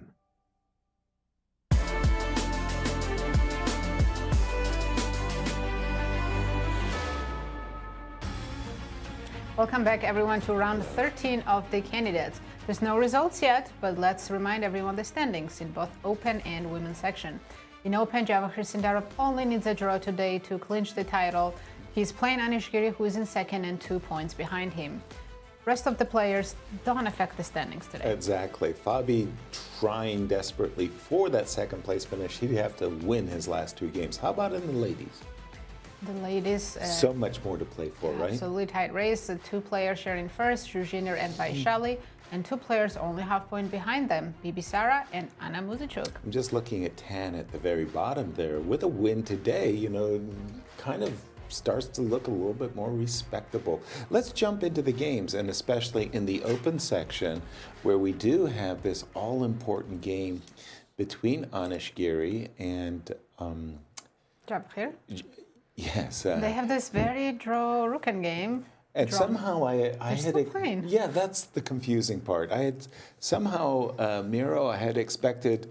These are professional players. They should have been able to find a 3-move repetition by now. They even passed move 40. They can offer draws. And they can offer draws. What's going on? Well, perhaps Anish is trying to find some last chance, last ideas here. Like, Really? is it as dead as we kind of pretend it is, or think it is? Tell us how it's not. Well, let me do something unthinkable and go King A3. I just like want to leave the second rank. So basically, I'm saying Rook C8, Rook A8, somewhere there. Okay. Yeah, it doesn't. The king doesn't do much on A3, so maybe I should just like say go Rook C8. Okay. And then you give check, and the king goes to C3, and you take the pawn, and I go after A7 pawn. Gleefully, I took the pawn on G2, absolutely, with I mean, both I understand hands. it's probably a draw still. Do we take H4 as well? Yeah, like if you go after H4, Rook A7, Rook H4, Rook A5, or check and Rook A5, it's a draw, but it's sort of a dynamic draw now, right? Like the pawns will be running, I wanted to say. Okay. So, again, for Anish, it's such an important game. I'm not saying that, okay, this position will give White tremendous winning chance, but Not at all. for Anish, it's like draw ends his tournament. So Right. it's understandable that he wants to double check even like the silliest lines that might give him a slight chance. So that's the only reason this game is still going, because Right. of course you always could go Rook D4, C4 check, and that would be. Yeah. All right. Okay, so maybe still some slight chances for White. Okay, we'll leave it at that. Yes, Did surprisingly. Fabi play G6? He's still thinking. He's down to. No He's been way. thinking for like at least 20 minutes. Okay, more? so let's be serious, because I thought that G6, you know, is Only move. Let's Like a let- forced winning move. Yeah, but I'm not even seeing an alternative. I mean, You don't want to give up that pawn. You don't want to allow bishop a6 without you winning on the king side. So what else could he? I mean, the only other move that comes to mind whatsoever is h4, but this whole bishop a6, knight d6, queen d6, now especially with g3 hanging, No, this is not great. Not This good is- for white at all. not what I want. So if it's not h4, it's not Maybe knight e3. Let's. knight Can you e3. take on g5 right away? Yeah, I'm a pawn grabber. I would have asked Maybe the knight question. of f5 me. is winning here. Knight f5. You should Knight- take the other pawn, I think. Take I on think- C3. I think taking on c3, thank you, by the way, knight f5 was not And intuitive. if we go g6 now? You'd rather I have think your it's- knight on c4, No, of course, right? yeah.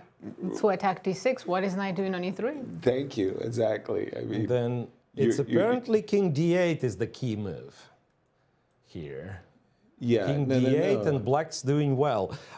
For an alternative move that Fabi might be considering, I'm not saying it's a good move, but theoretically, Rook A to E1 after Rook C8. And Okay. then White is better in every line, but White loses after King D8. So, I mean, I'm not saying that Fabi seriously considers this, that, but there are alternatives, right? So, Okay, say yeah, Rook that's E1 what- and you went, I don't know, like the most naive Bishop A6, then Queen E6 is just winning because you collect like all the pawns, Exactly. right? But But- yeah, but the problem is Rook A to E1 that after King D8, you're in a big, big trouble because the knight on C4 is hanging. Now Bishop A6 is the threat. And when you move the knight, now finally you don't have your knight F5 tricks. Black captures the pawn on G5 and black is winning. Yeah. By the way, I think Fabi is, dare I say it, in a 20-minute think tank? Maybe longer, yeah. Maybe even longer.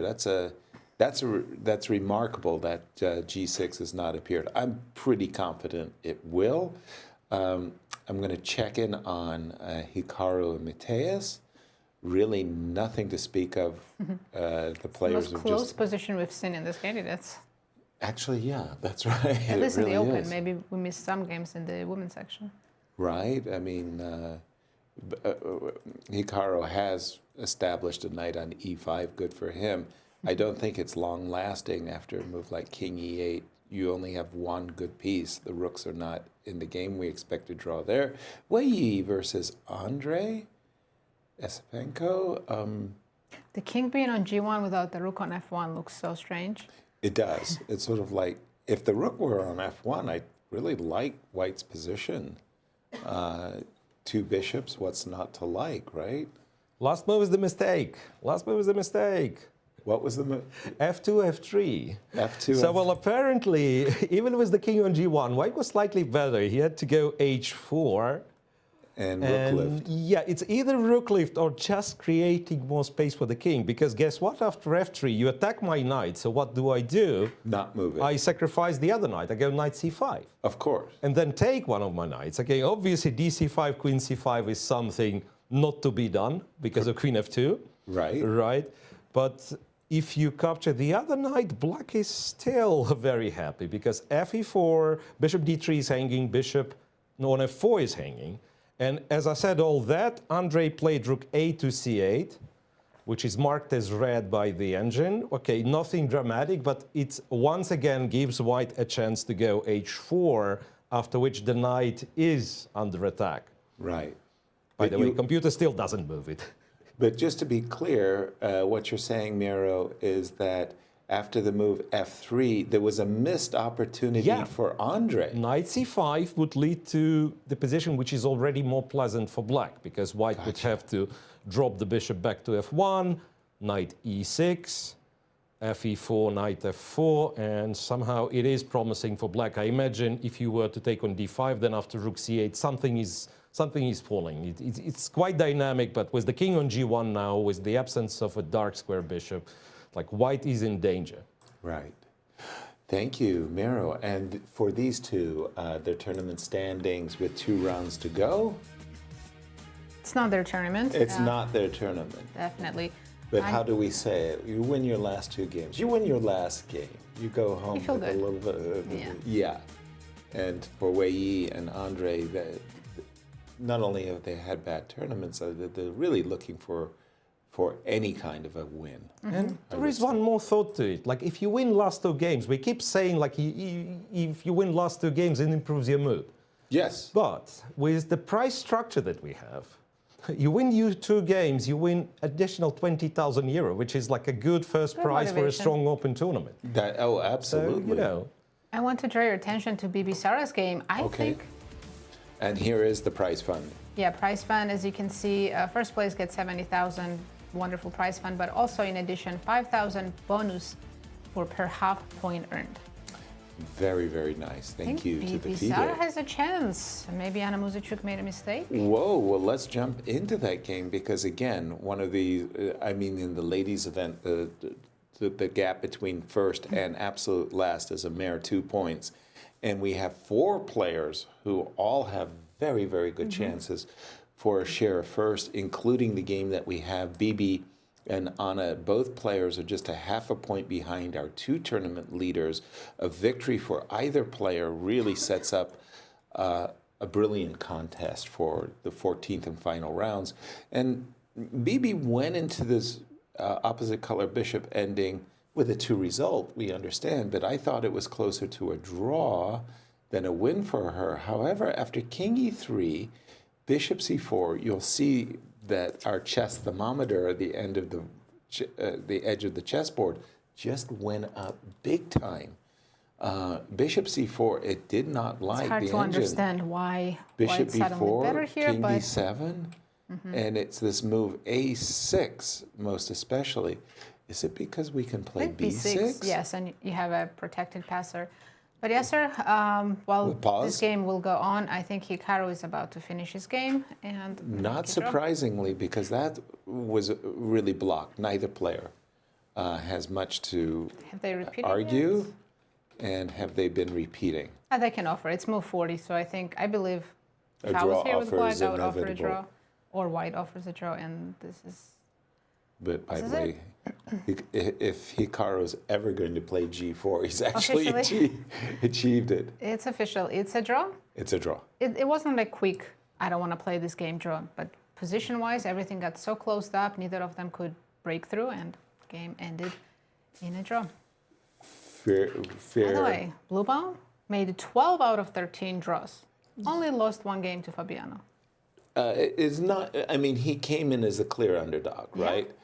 But I just got to say that out of those 12 draws, one of them he was completely busted as well, Sindarov. Sindarov, You right? know, but a decent result. I mean, It's a great result. I don't know. I mean, it's sort of like he's a European champion. You know, like he deserved. He earned his spot. I would have liked to seen him win a game. You know, Oh, like, it's not over. yeah, that's Play tomorrow. true. He's got one more game to play. But you're right. 12 out of 13 games is a draw. Let's jump to the game of Anish again, because Mero was By the trying way, to convince us. Fabi played G6. It's on the board. It was a 30-minute thing, 32 though. minutes, yeah. 32-minute thing. Mero, you guessed it accurately.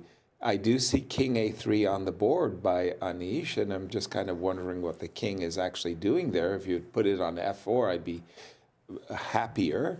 But what is Anish doing? Say H6. I don't know. I mean, can we try to harass? Rook F4, I guess. Yeah, why did we weaken the king side Rook pawn? F4. Well, I was actually trying to lure you into playing G5, right? Yeah, but I'll start with Rook F4 and King then E7? after King E7. I'm covering the business squares, right? Yeah, so G5 doesn't make much sense. That I will trade and attack Yeah. with Rook G2. But my threat, I want to play Rook H2. And just And trade take. everything. Yeah, So seems very easy. King A, the reason I get worried when I play a move like King A3, You're my stuck. king is stuck. Like, wait a minute. I mean, Yeah. So you want to play B4? I don't Yeah. want to. No, never wanted to play B4. Okay, that's one. Where would you like to take us? Well, actually, Fabi has made plenty of moves. Let's quickly go there. Okay, and by the way, they're going right down our primrose path.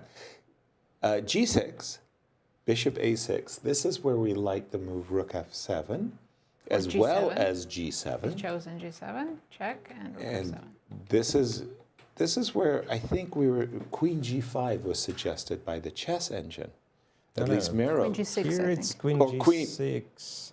Pardon me? Queen G6. Here it's Queen G6, or for better or for worse, D5 is strong. Don't ask me why, but can we kind of crack the cryptic? What's after D5?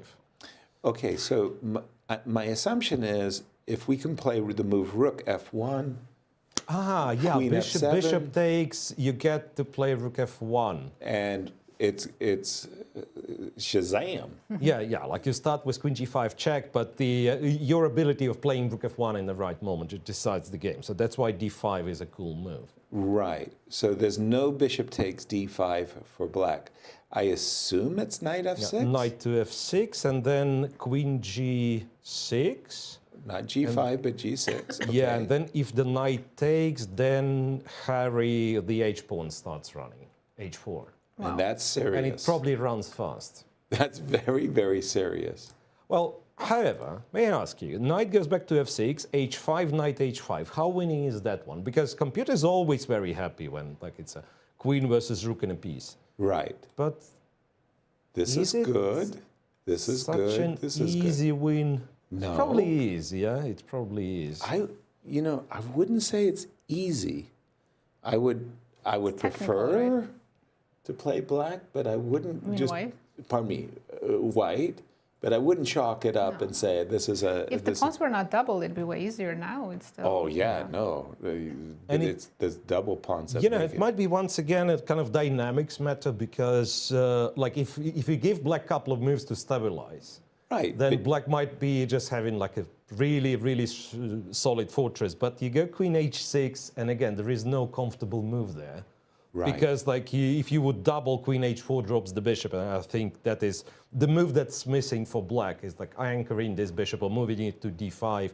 And then after queen h6, if you have to go rook f7, then once again g pawn becomes a force to reckon with. Exactly. So you probably go like a move like rook e1 first or something, and then g pawn will start moving. Exactly. So big update. white has huge advantage, but all I'm saying, it's still not over. It's still not decided. That's work. Big update in the women's section. Tournament Yes. leader Vaishali is no longer losing, not even worse. Wow. She's saving her game and will still Wow. remain in first place if she. Let's jump to that game of former world Finishes it champion Tan Zhangji. When we had left it, we just loved her position, but she took the wrong course of action here. Bishop f3. So I would say she's still doing well. No, not the current position. Yeah, but something went wrong. So far, it looks good. Oh, hold on. Is that a peshki? Why did you take the pawn? Yeah, queen e2 was just a very Strange bizarre move. move. Yeah. So you want. I guess she was afraid of rook d2, but it can Yeah. always come back. That's precisely it. What I'm thinking is, I'll keep my queen at home. Just push a pawn. Yes, and just push the a pawn. What do you do with a pass pawn? Push on, baby. Push him, baby. That's it. She played queen e2. Vaishali played Look knight, at the knight now coming all the way to d3. and e6 is now safe. correct. There are some issues White's also potentially. technically playing without the bishop, right? Because that bishop on c7, it's great with the pawn, but it's also not participating in the game. That's right. Agreed. So, wow. And clock times. Clock times are, it's still Still big advantage for Tan on the clock. 8 minutes against 3 and still 13 moves to go. So absolutely, so many blunders can happen in time trouble here. Almost please expect them. I mean, this is not going to be the perfectly played game at this point onwards. That's a big result. Zhu versus Alexandra She again. just reached move 40. Whoa. Actually, her last move may not have been the best. Crazy. It's our line, right? It is our line, but the pawn got to a4. Okay, g f3. Queen b3, rook d3, check. Apparently here Oh, she had a big advantage, but she missed it. It was the last move to make before time control. she played the move g4. Too aggressive. Think simple move like queen c1, just stopping the pawn from going forward. I like that move, by the way. I really like that move, queen c1, just to keep a. There are many things I disliked about Dimzovich, but I thought he had some really brilliant quips. And one of the quips that I loved very much was the pawn is a pass pawn is a runaway criminal. He must be kept under lock and key.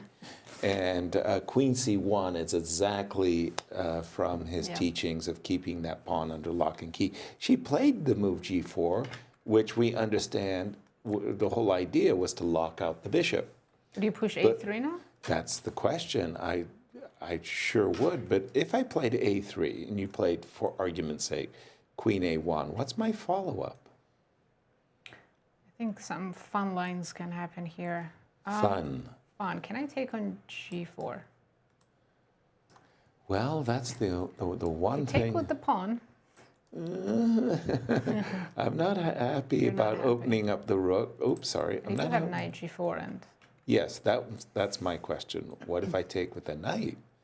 Do you have some no. downstairs? No, what's business? crazy is that I can play rook a8 and then a2.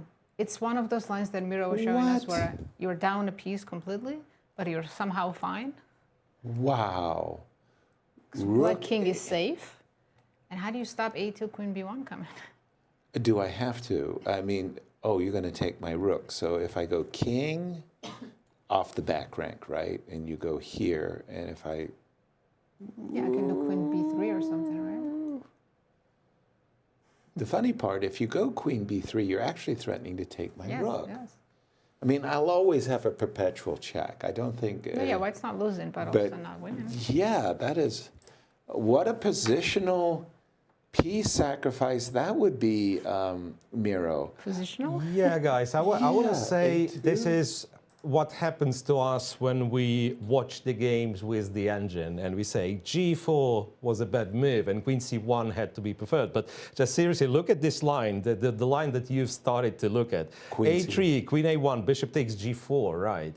And then fg4, black plays a2, threatening queen b1. And then after queen a2, queen e1 is apparently a perpetual check. Right, but knight g4, the one that you were looking at, Right. rook a8. Then computer had like some really crazy, king f2, a2, and knight e3. What do you do? Like, okay, the pawn stopped, queen b1, rook d1. The d1 is protected with the knight. And then apparently queen to e7 is your way of making a draw. So you're a piece down, you're not promoting your pawn, you're just playing like nothing happened. That's crazy. Queen e7, and then I guess some checks from h4, and simply mere fact that the queen is stuck on a1, so cannot help the king, and black somehow keeps the balance. So all I'm saying, during the game, when you don't have that much time, you see this line, you go g4, and you think a3, I go queen a1, I win the a3 pawn, period. Right. Right, why would I care? And then, black has to come up. By the way, if black doesn't go bishop g4, white is beating. Right. And again, you know, you're absolutely right. At the chessboard, I'm looking at queen a1. I'm looking at bishop g4, knight g4. And in my mind, I got the game clinched. You can't convince me that being a piece up isn't... Enough to win? Yeah. But that last line that you showed, that is awesome. That is just like, it's so counterintuitive. Okay, I see this and I see desperado, right? You're just being, you're trying your best just not to lose the game. Very dangerous. Now Gurachkina made a move. Knight e3, a2, king f2, queen e7 equal. Yeah. I mean, no way that Well, I'd be because traumatized. The queens are terrible blockaders. I mean, They white are. is using a full queen to stop the pawn. That's why I can see that. Exactly, It's but playable. I'm thinking that eventually, You win the a2 pawn and the game, right? yeah, I'll unwind somehow. I'll release my queen. I don't know how, but somehow I'll get my What if knight. black starts pushing the other pawn on the other side? I start crying. That is just wow, a remarkable This is not line, going to Miro. happen because Gurachkina played What did she do? queen b2 instead of e3. Sorry, So I'm going to refresh my We're board. not going to She see all this craziness. played after g4. Yes, she played queen b2. She played queen b2. Now Sindarov is much better. Again, it's hard to know why because Gurachkina's planning a3, a2, a1. Right? How do we stop it? Queen f2? Yeah, can't we just stop it with queen f2? Like, please trade queens. I would Okay, queen think c1 check. queen, and again, you're angling for a3, aren't you? I guess. Do you play a3? Let's try it. Looking at the engine eval bar, it tells me it's not working. Queen d2. Oh, nice. Queen d2 stops it. But after queen f2, queen b1 probably forces you to go back. Sorry, queen. Queen b1 Because check of instead of bishop queen g4? c1. Yeah, because the another knight happens to be overloaded. So king g2, there would be bishop g4. That's hilarious. That's hilarious. So our pawn, which is How black protected plays for a win.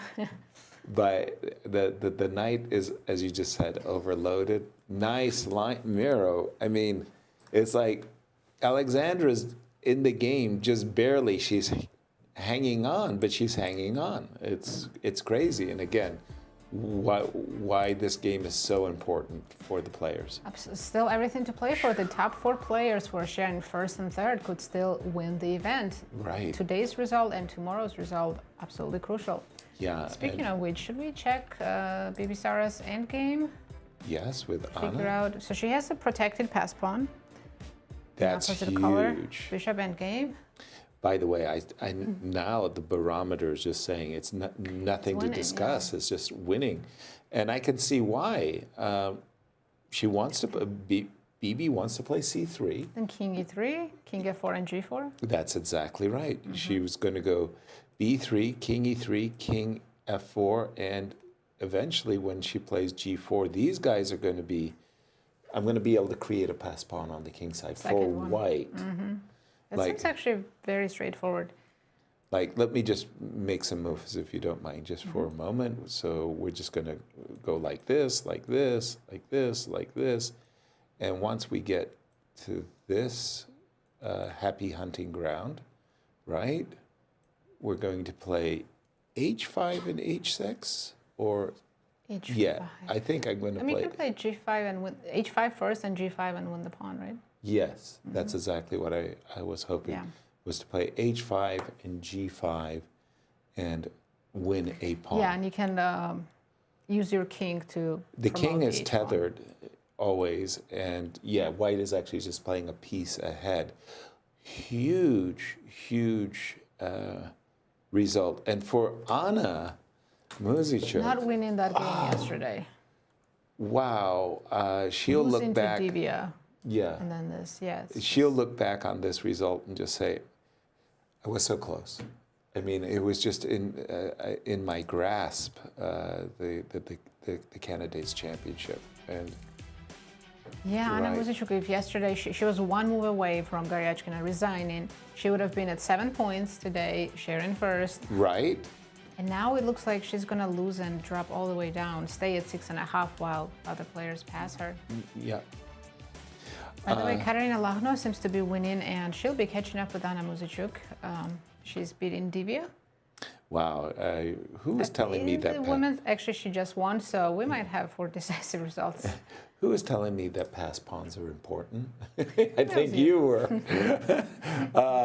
Yeah. Well, I mean, Divya, in view of d7, d8 equals queen, saw enough and gave it a rest. It's official. She has won. So our congratulations to Kate. As we keep an eye on this game, where would you There's like an to take us? interesting game in the open section, Wei Yi against Osipenko. You won't believe where White's king is. It was on f1, g1, Well, going south. Where's No. my Wei Yi game? There we go. now it's on h3. No, I wouldn't have guessed that. Very much as we expected, Andre was not intimidated by the move f2, f3. He did not move his knight away. On the contrary, he said, let me put another knight on pre. But he did it one move late, right? He was Right, supposed to he do it included before. rook c8. If he hadn't included rook c8, there was no escape with king h2, queen f2, big threat. I'll defend that threat. I mean, you got to be bold. You know, very impressive. Queen came back to d4. Okay, big threat of knight f2 check or queen This takes is a very d3. messy position. Looks like better for White because we are up in full piece. No, piece for. Is it a full piece? For one pawn. Some pawn. One pawn, just one. So, but of course, there's compensation. White's king is on h3. Black has white squared bishop. Still, anything can happen. Do I say the dare say it? This is a day of pass pawns. It is clearly. I mean, And one player who wishes he had a pass pawn is Anish Giri. Let's go. Let's go there because it seems like now pawns are going to get traded, and by the way, we did game's see the gonna end move very g6, shortly. right? yeah, he played rook h6 and rook h2. He listened to you. Good.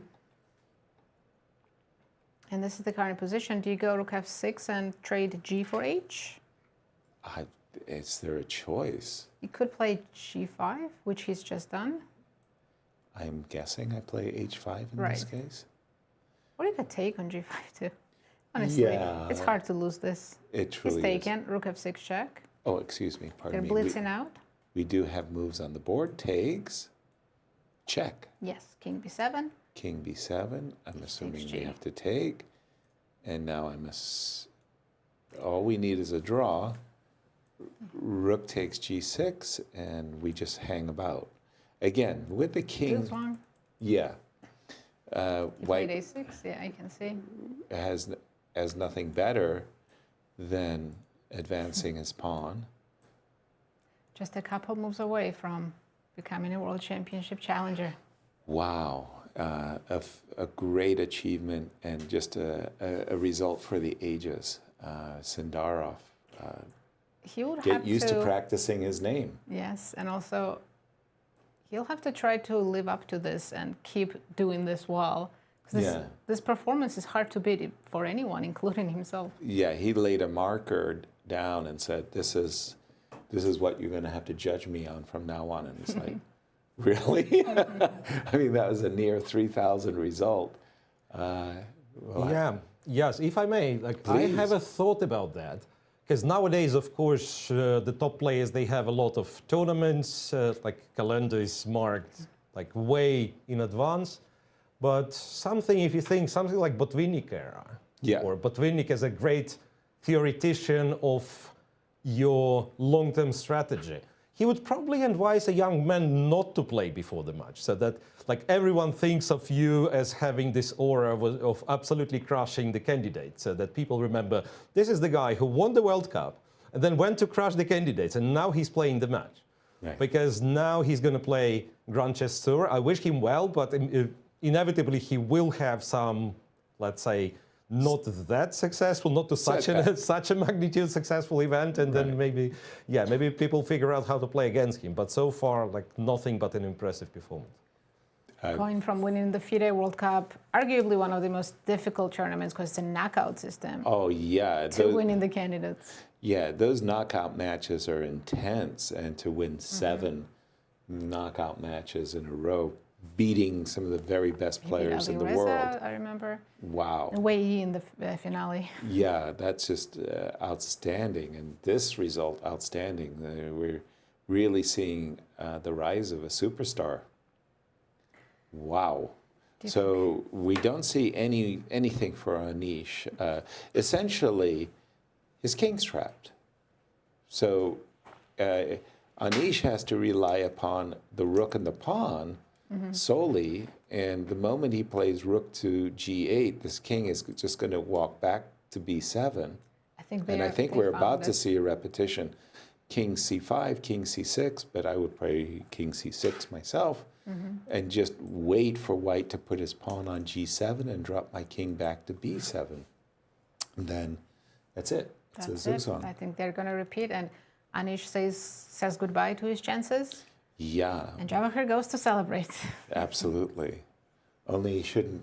There is one more round. He shouldn't be like Nepo and celebrate one round, one day too soon. You know what? He can.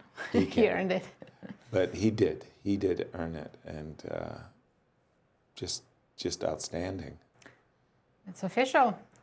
The game is over. Salute. We have a Sindarov new challenger. wins the candidates. Huge congratulations. Absolutely deserved. 2026 candidates champion, only 20 years old. Takes home 70,000 euros plus a lot more bonus points. I wanted to say that's not all. It's No. 5,000 euros per every half a point. And he already has 10 points or 10 something? points? Yeah, so 70 plus 50, and away you go. he still has a game to play tomorrow, but he knows already he'll be playing world champion Gukesh Dommaraju at the end of the year. Yeah, I can almost hear the party whistles in Uzbekistan. Miro, just a result for the ages. Absolutely, and again, it was a fantastic tournament for Sindarov, and yet one could say that's this draw that he will remember, right? I mean, it's a relatively uneventful draw, but that seals the deal, and he guarantees himself the World Championship match. Wow. Absolutely fantastic tournament. I think he showed his class when he beat Fabiano, Caruana, and Hikaru Nakamura back-to-back, didn't give them a chance. No, In those two games. in the first half. Exactly. That's when Wow. we're like, whoa, That who was is this guy? right. Where did that come from? And when he does meet Gukesh, This is so far what they've played in classical matchups. 2 wins for Javokhir, 1 draw.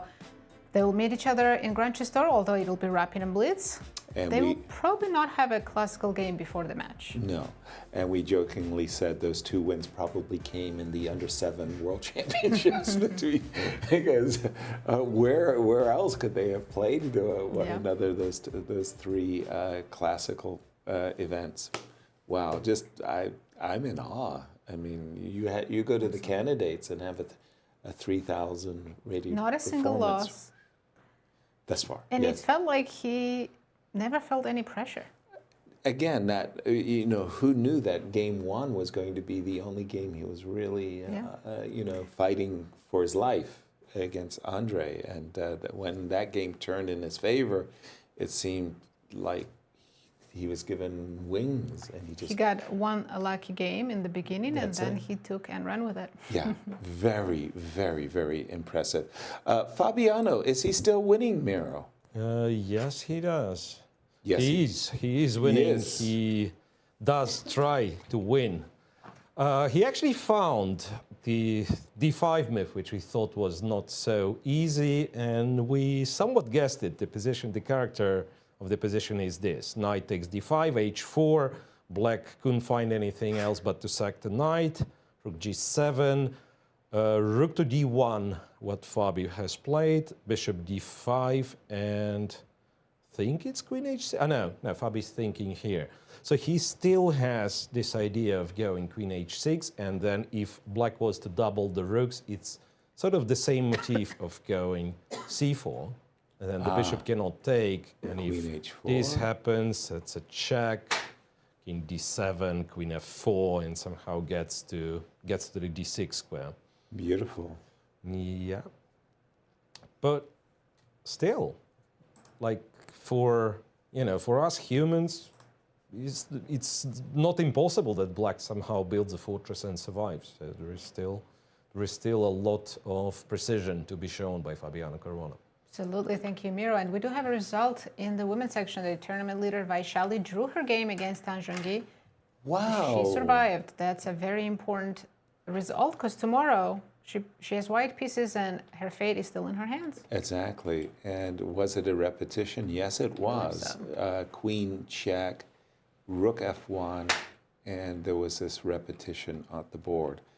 And for Tan, this is just an event that, she'll just shake her head and just say, like, everything her went turn. wrong. Everything that could have gone wrong went wrong. Including, by the way, the very first half game between Tan and Vaishali, where Rook takes F6.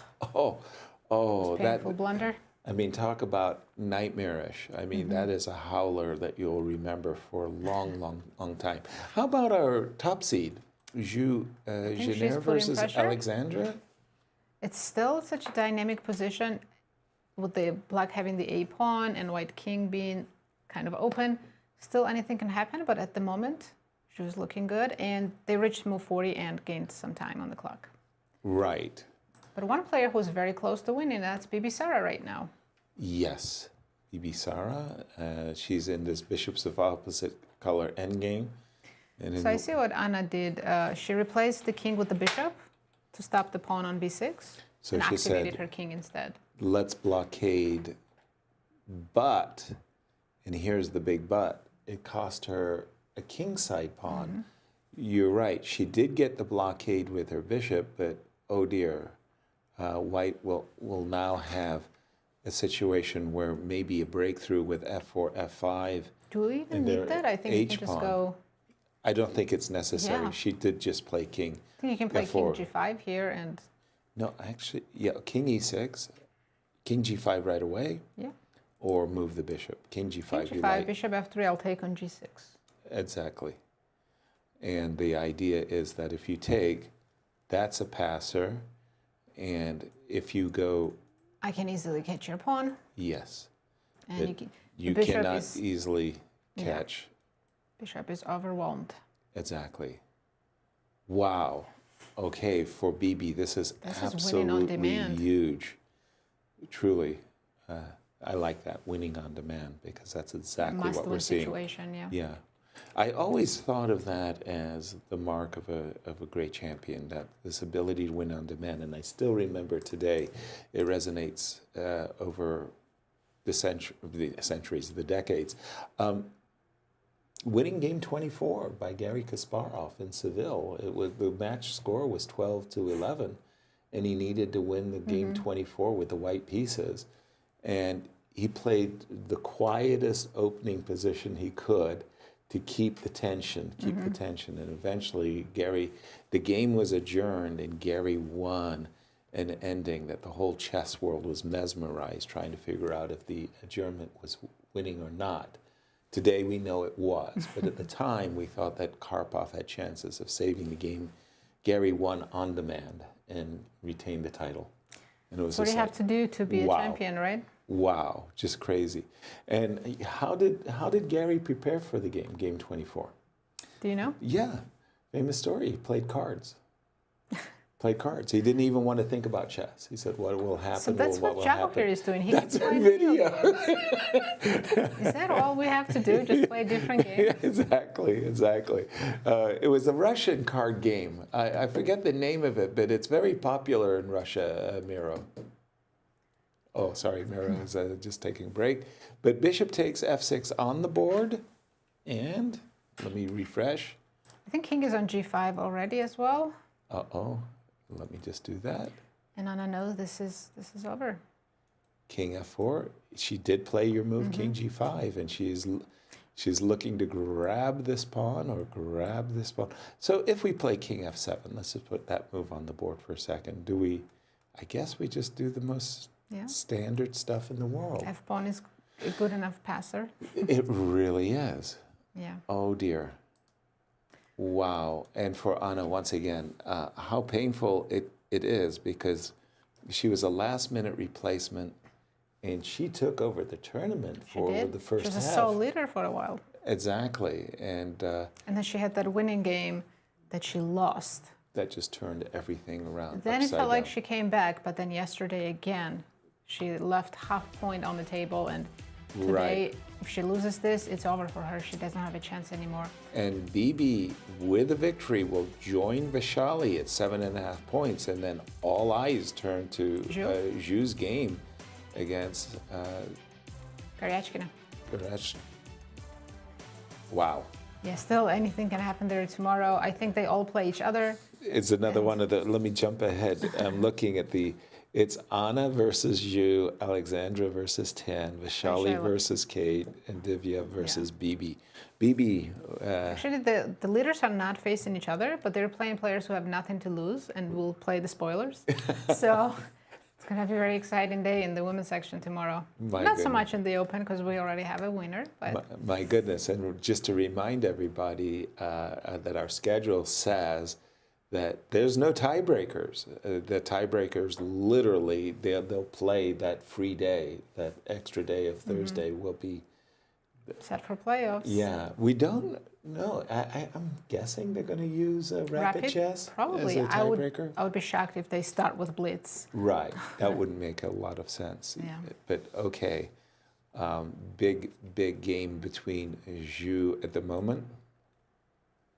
Okay, we're going to stay with Bibi for just a moment, because, I mean, we're really in that territory that it's so lost. I mean, Bibi is creating a passed pawn on the king side. Kind of can't mess this up with white at all. And black has no trickies, no setup, no fortress, nothing. Yeah, again, my eye is drawn to bishop f3, king takes, g6, h takes g4, h5, check, and you just play king to g7. Could you mess it up by playing king g5? Why would that be missed? And let your king go to h8? I feel like it would still be lost. Like, so you think that even after, I love king g7, right? King g7, bishop, but I'm wondering if this would mess it up. No, I see that the board, or the chess thermometer is telling me, nope, this is good enough, even if, Okay, G3, let's just put it on the board. G2, let's just put this on the board. And then after king, and you're picking up the bishop We can on even go H7. to F7, go the other way, but my king can come take D6 pawn and have a new passer on C file. Say that again, if the king goes to F7? I'm going to go after the D6 pawn now. But also probably H7 wins, right? Probably. Let's finish with H7. Yeah. H7 wins, that was the problem. Yeah, I say bridesmaids. I think you said trousers. Somebody had Yes. the trousers, you know. That's what I learned that from Turetsky's endgame book. Ah, okay. I see. Yeah, I think Okay. we're moments away from this game being over because, yeah, Bibisara takes the pawn and that's it. Let me just refresh. No counterplay. They've taken and, by the way, you call her Bibi, but she goes by Sarah. She takes the second half Sarah. of her name. Yeah. Really? I always want to call her Sarah, but I feel like you wouldn't know who I'm talking about. Well, thank you for clarifying that, because for me, Bibi is Yeah. so And there she goes. endearing. Game is officially over. Anna Muzyczuk has resigned, and Wow. Bibisara will be fighting for first place tomorrow. Wow, congratulations to Bibi. What a Sarah. comeback, because Sarah. Yeah, what a comeback indeed, because she was doing very well at the Then I she think lost the two first in a 3 row. rounds, and that's harsh. Coming How do back you from recover losing two from in a row. that? Oh, that's incredible. And Wow, wow. So and the game of Zhu becomes ever so increasingly important. I think we're going to take a short break, Yasser. Okay. And Ben Underwood is ready to show you some statistics and puzzles. Enjoy, and we'll be right back. Sounds good. The 2026 Grand Chess Tour is back and better than ever. 9 of the best chess players on the planet are set to embark on a year-long quest spanning 4 countries for the chance to become the next GCT champion. The tour hits the ground running with the faster time controls at the Super Rapid and Blitz Poland in historic Warsaw. Can a tour player jump to an early lead, or will all be bested by one of the many fearsome wild cards? Tune in to the world's premier chess tour to find out and to witness chess history in the making. Hello everybody, and welcome back to your break coverage of the 2026 Candidates Tournament. My name is Ben Underwood, statistician at the St. Louis Chess Club. We're going to be hanging out, talking about these players, talking about some statistics on these players, and then specifically looking at this dominant performance by Sindarov, perhaps the most dominant in the modern candidates. So don't go anywhere. We're going to get started right now. But before we do anything, we have to get to today's puzzle. This comes from the 2026 Candidates Tournaments here with the women's. Tan Zhongyi versus Lagno, and this queen to d5 move is a blunder. So, can you find the winning move for black? Only move in this position completely wins the game on the spot. Go ahead and take 3 seconds to look at it. And we're going to be coming right back at the end of the break to solve this one together. Now, we started off the tournament with Sindarov. He had a 14.7% chance of winning the tournament, just about half pre-tournament probability of Caruana. Now, I'm looking at this model that I built, and I'm wondering, is it a little bit too low? And I think it absolutely could be. You look at this graph. This is pre-tournament performance rating of all the classical games since January 2025. Sindarov sits at the top at 2781. Now, Caruana is right there with him, 2778. But since January 1st, 2025, Sindarov is actually the best performing player in all the classical games. Now, this is very fitting as he is about to put up the best performance rating in the history of the modern candidates. Nepo currently holds that record with 2903. However, if Sindarov draws his last game, he will very well be the highest tournament performance rating in the history of the modern candidates. Now, what also happens when somebody performs this highly? Well, you get a lot of players that are performing below their expected performance rating, or at least below their current ELO. So there's only 2 left on this graph performing above. That is Giri and Blübaum. They're going to end this tournament gaining a few rating points, while the rest of the field is going to lose them. Now, Sindarov has gained over 30 rating points since the beginning of this candidates tournament. So you look at the momentum of this graph, the fact that he is the best performing classical player in the field since 2025, and it makes a very fitting argument, very profound argument, that he definitely deserves this #5 world ranking spot that he sits in right now. I say maybe even by tomorrow, if he wins, or later in the next few months, he could get up to 4th or 3rd in the entire world. Now, what happened after round 4? Well, Sindarov beat Caruana, completely flipping their favorite chances, so Sindarov becomes the new tournament favorite. Now, my model looked at this and said, hey, there's still plenty of games to be played. Caruana is the favorite in most of those games. He can definitely get back in there with a 31.4% chance, but Sindarov just kept winning. And after round 7, he had almost an 80% chance to win the tournament, then leading by 2.5 points. Now, it had been a record previously that the person leading by a point or more had never lost the candidates. This seems to be true right now. So Sindarov at 80% probably was even low. I don't think we've ever seen a modern candidates which felt over after halftime. Now, these young players just keep winning. This is the average age of the candidates participants, starting off in 2013 with around 34 years old being the average age. But then by 2021, you get down below 30 at 28.7. Looking, we haven't gotten back up above 30 as the average age since then, 2024 being the youngest of the modern candidates at 27.2, and then these young kids just keep winning the tournament. Let's take a preview look at the World Championship match and how their stats compared in the candidates. Gukesh, average mistakes per game in his candidates tournament was 2.1, with Sindarov at 1.2. This is any move with a 10% drop in expected score. So Gukesh making a few more mistakes in his candidates games. Also had a middle game accuracy lower than Sindarov at 56.6%. Now, this isn't the same as the chess.com accuracy. This is the percent of best moves found in the middle game, so it's a bit more strict. Endgame accuracy was also lower at 83.5. Now, you look at these numbers and you say, oh, they're a bit different. You know, Sindarov's a better performer. However, taking these players and putting them in comparison to the rest of the field that they competed against, they are around the same.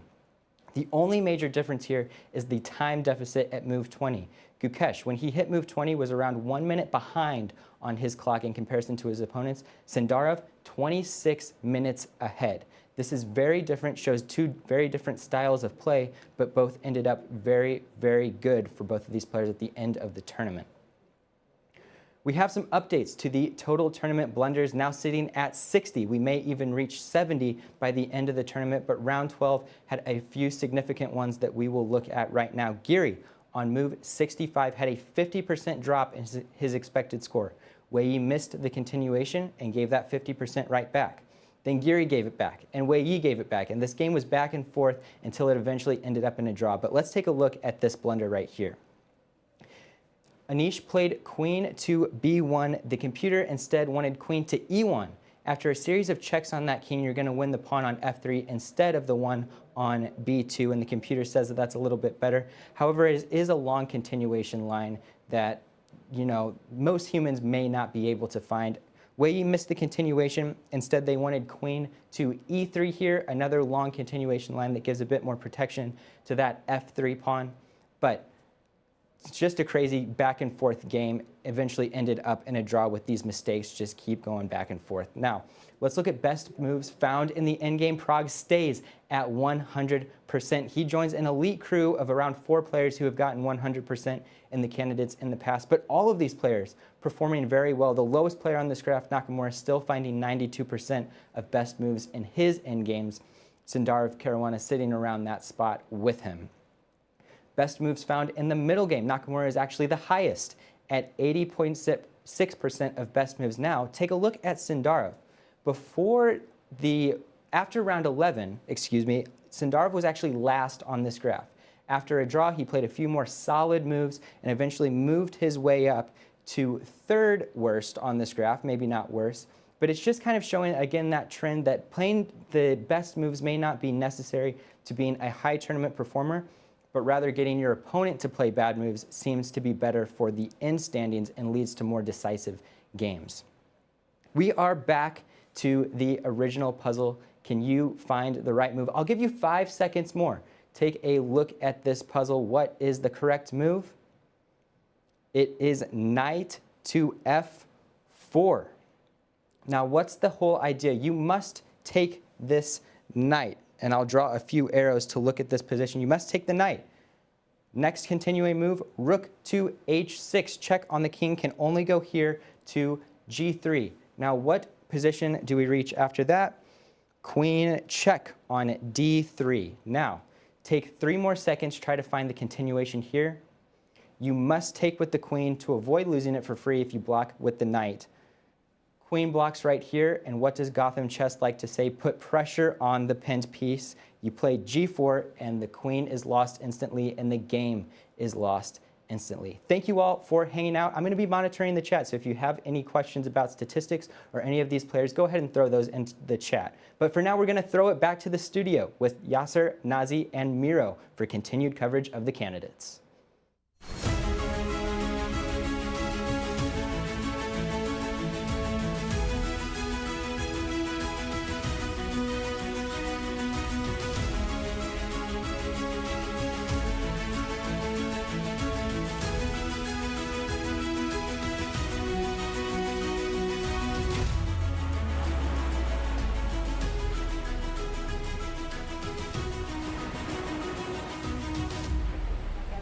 Thank you so much, Ben.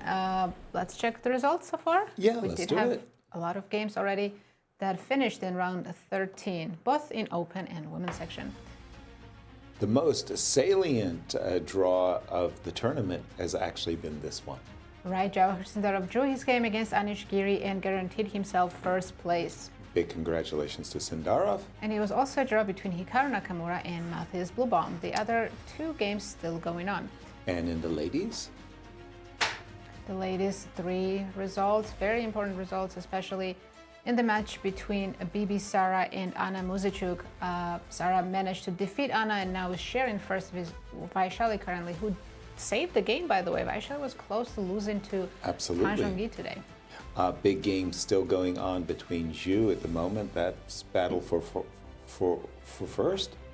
But we do have a challenge. We do in open section already. It's over. Javokhir Sindarov wins the 2026 candidates and starts preparing for the World Championship match. Our congratulations to him. As we jump into the games, I'm following the game of Fabi versus Prague. Fabi's been playing really, really well up until his 37th move. I don't know if time trouble was likely an impactful at the moment. He could have played the move Rook B8, and I'm looking at that move, and I'm just saying, how do you not play that move? Whenever you see the move King C6, we have Rook C8 nice. check. We pick up the Rook, and it's Rook and push the Bishop G-pawn. and push the G-pawn. And the game plays itself. He didn't play Rook B8. He played instead Queen B8, and then after, whoa, there's, maybe he thought, no, I can't believe that he would have missed Rook C7. But something went awry, because suddenly after the move Queen takes E6, Rook takes G3. They just reached time control and Fabi has no advantage left. It's gone. It's completely gone. This is what Miro would call perfect coordination. I mean, how many times do you want to hit the G2 pawn? You only have 3 pieces, and all 3 are hitting that pawn, and once it's gone, there's no passers. No, and Black King Wow. seems to be safe in the center. You have plenty of checks, but no checkmates. And now Black Rooks are going to activate against White's King. It's crazy. Miro, this was, I mean, this is unexpected miss by Fabi. Really, one of the great calculators of all time, and he's messed it up. Right, you are, guys. It's a big miss, but I imagine he was short on time.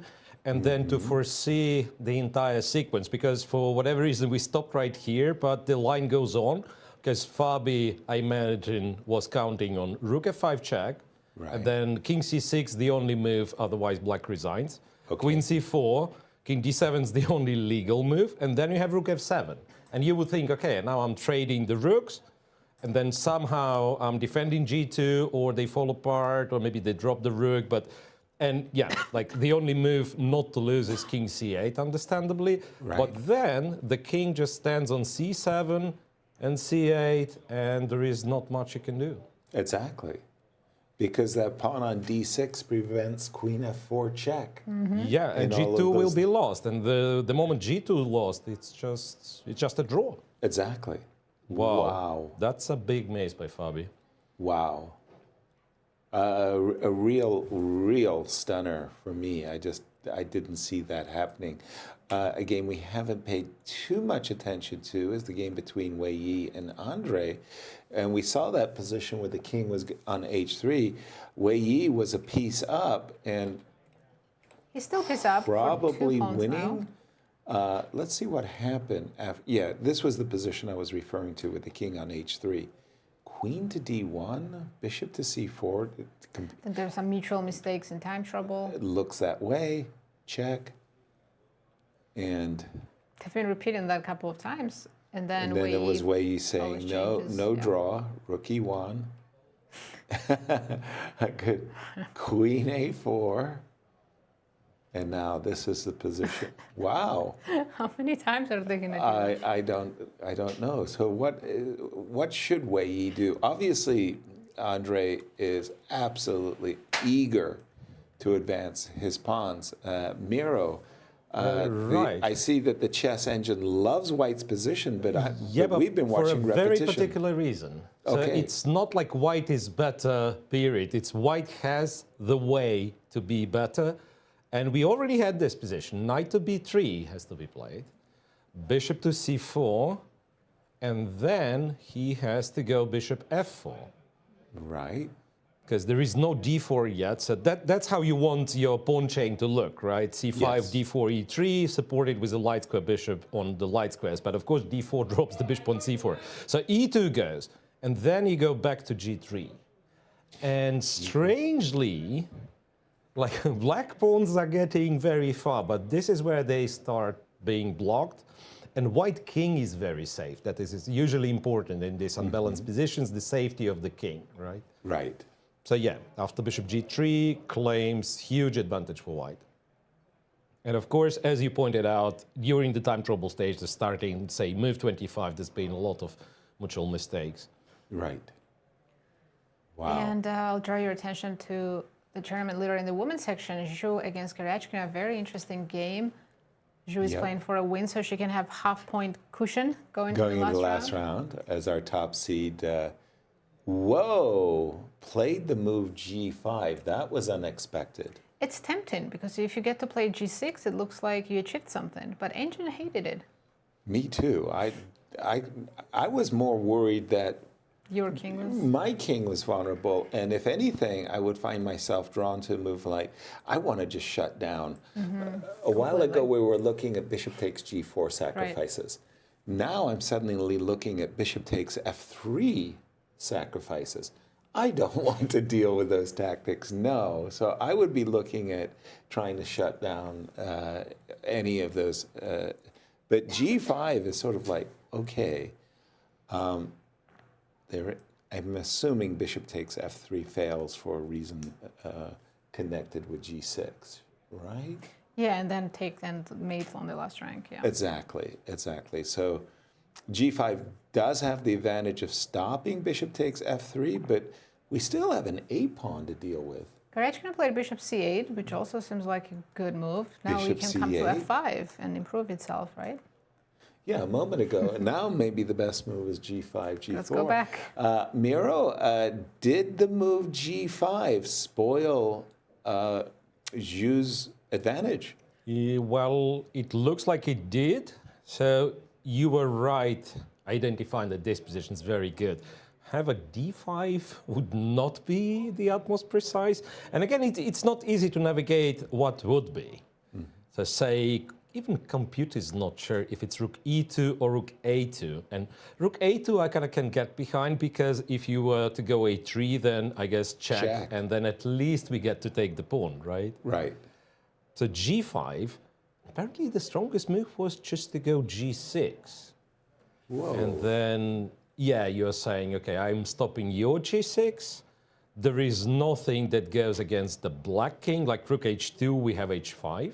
That's nice. That shows. Right. Right. So yeah, g6, and there is no straight up kind of follow up to this. I don't know, queen c2 attacking g7. You would have rook f5, so maybe this is important. So when black, or rather white went g5, black gets f5 square for his pieces, and that is what Goryachkina is trying to do. She did not play g6, but went bishop to c8 instead, so she wants to go bishop f5, which is once again understandable. But this way,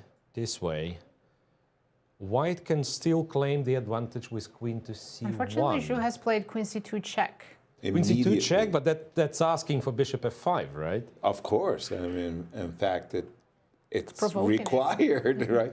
But sometimes only moves are good moves. And I'm assuming g6 check, king, and I'm assuming I have to deal with this guy She wants one to do day. queen a2. Queen a2. No, they still want to give you some checks. I get that.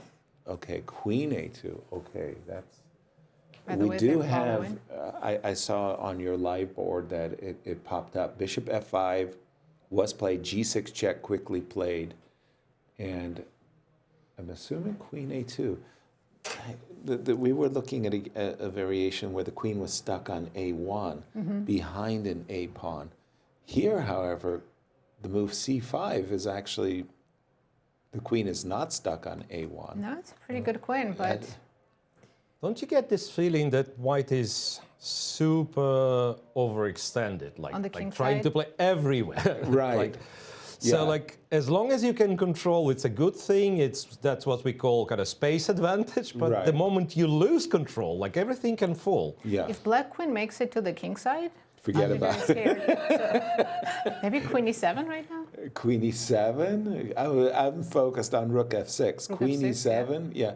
I remember Viktor Korchnoi. He chided me. You can win the game on the king side. Many people have. You can win the game on the queen side. It's really nice to win the game straight through the center. But if you try to win the game over the entire board, then you're, as Miro just said, you're overextended and you're overdo it. You like the move queen e7, and who would not? I mean, after all, you want the pawn on g4, All don't these you? moves are on the board. Queen a2 was quickly played. Okay, so queen e7 suggests that you're ready to play the move queen. So we stop you, Rook right? g2. Should I play c5? No, c5, bishop e6. Yes. I'm Unless you crying. go, no, you can't go d5, yeah. No, I'm crying. Okay, so I have to play rook g2 just to stop queen g5. a3? How you play? It's like, I just want to be a I think pawn. you are winning the pawn after c5, so maybe a3 is not good. a3, c5 check. Right. Right. Maybe rook a8 and just defend the pawn. Okay, that makes sense. Now, I'm holding on. C5, bishop e6. The desirable dc5, queen c5 hurts my There's feelings. too many holes in white's position. Right. That's why we can't take advantage of this space we have. And boy, do we have a lot of space. Honestly, I have a feeling that's Please, a three results game, guys. So queen e7 is not bad, Yasser's rook f6 not bad, but also there is like a move like bishop e6, which is like the first thing I would consider. Like you're threatening something on this diagonal, let me go bishop e6. Very, very And yeah, that reasonable. seems Yeah. natural. I might be capturing the b5 pawn if you're not careful. Like rook d1, queen b5 is already there. And bishop e6, d5 runs into a check from c5. right. And king goes, you go back, bishop f5, and this is overextension in a half, right? Yes. Something like that with the king on g2. Computer still says equal, but like there is no clear path for white. Like the Right. attack on the king side stuck. Taking on a4 is bad because of queen e3. So it's like if your position is equal, you're a pawn down and you have to find moves like queen to a1, hover around. That's Yeah. computer equal, but I believe like in-game initiative for plays over the board might be shifting towards like Goryachkina's favor. And Like by if the all that transpires. yeah, thank you, Miro. I completely agree with what your assessment there, but also I'm a little bit confused because I find the move Rook F6 very attractive. Your Queen E7, Queen G5, bring a major piece to the king. King side. You're trying to do the same thing and win a pawn at the same time. Exactly, because if I do win the pawn on G6, it means my king will have a safe square. You can't play Rook G2 because whoop, Yes, sir, if I go C5 check, C5 check. you don't have King H8, so what do you do? Bishop here. D5, Oh, I was always stopping, King G2. and this is I it. thought huh? D6 and maybe I can run. Oh boy. Now I have to try to figure out some perpetual.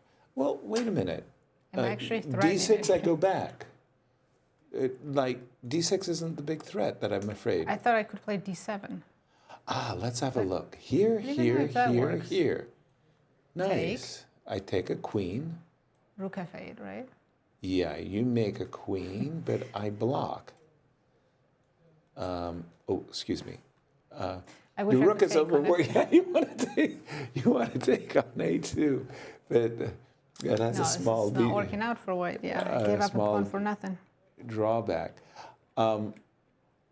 Lots of tricks. 20 minutes for Alexandra, 16 minutes, and Zhu, our top seed, has taken a position and made it a 3-result game, which means that round 14. Zhu cannot afford to lose. No. Then she would be behind. Draw is good enough to be sharing first, but if Wow. she wins, she'll have an extra half point going into the last round.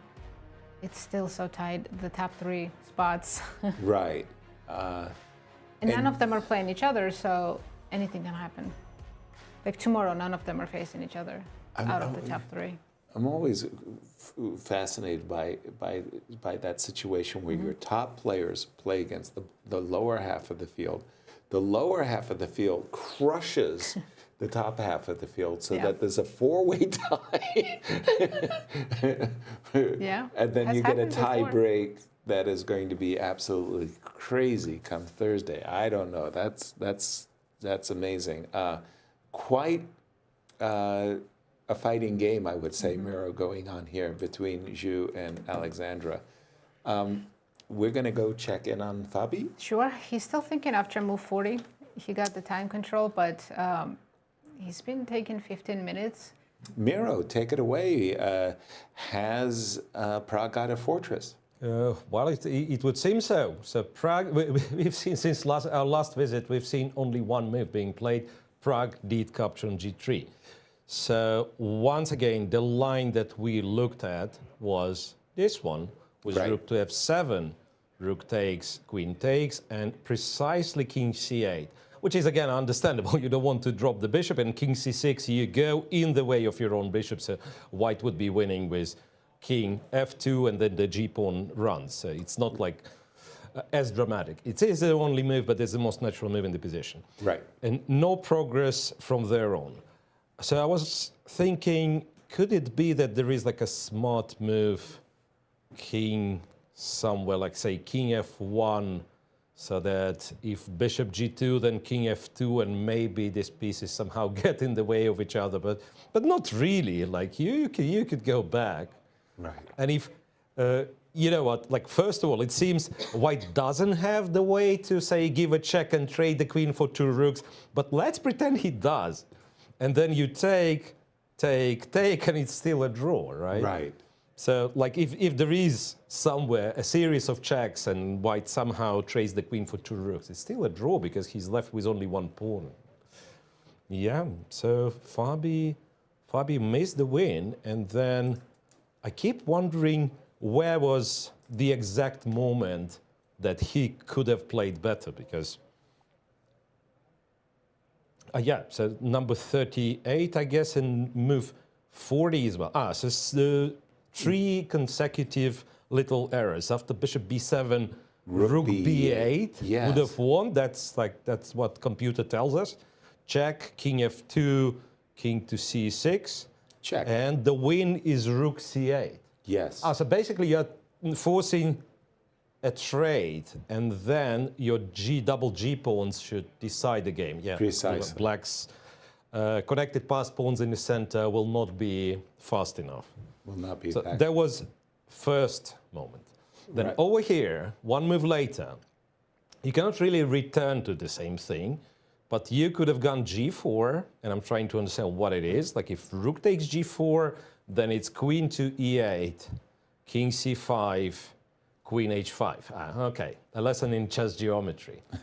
So you cannot take G4, and that means my G pawns survive, my king is safe. Yes, and here, it wouldn't be as trivial, but still, white has good chances. So G4, the second chance was missed. Black had no choice but to go king C5, and it seems the very last chance was either to go G4 here or A4. A4 is a bit tricky. A4, and Black has to take, and you give a check, king D4, queen to B6, king C3. Okay, who wants that in a time trouble? But yeah, if you think of it, white hardly runs any chance of losing here, right? And probably still had to go for it. Fabi captured on E6, understandable. 40's move, at least like get rid of this pawn, and then maybe rook F5 threatens something. But as we already figured out, rook F5 does not threaten enough. Queen D5 is actually the same draw. I thought I misclicked, but queen C4 or queen D5 is precisely the same draw that we might be seeing now. By the way, king C6 is the only move, right? D5. No, king C8. Yeah. King C8. No, I meant in the current position, live board. Rook F5. Rook F5 plate, yes. King C6 is the only move.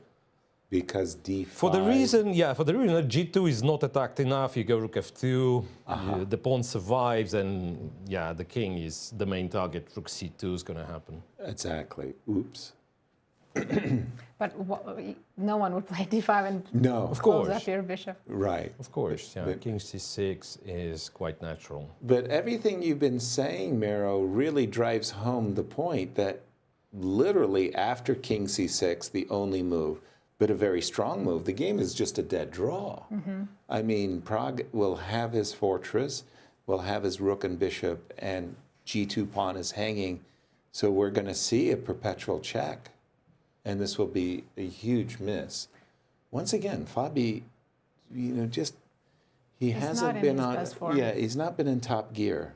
It's almost like a Ferrari engine that is misfiring on occasion. That just something is throwing him off. I don't know. Well, true that, but in Prague's defense, move 21, rook C8, which allowed G6 and all this, Yeah.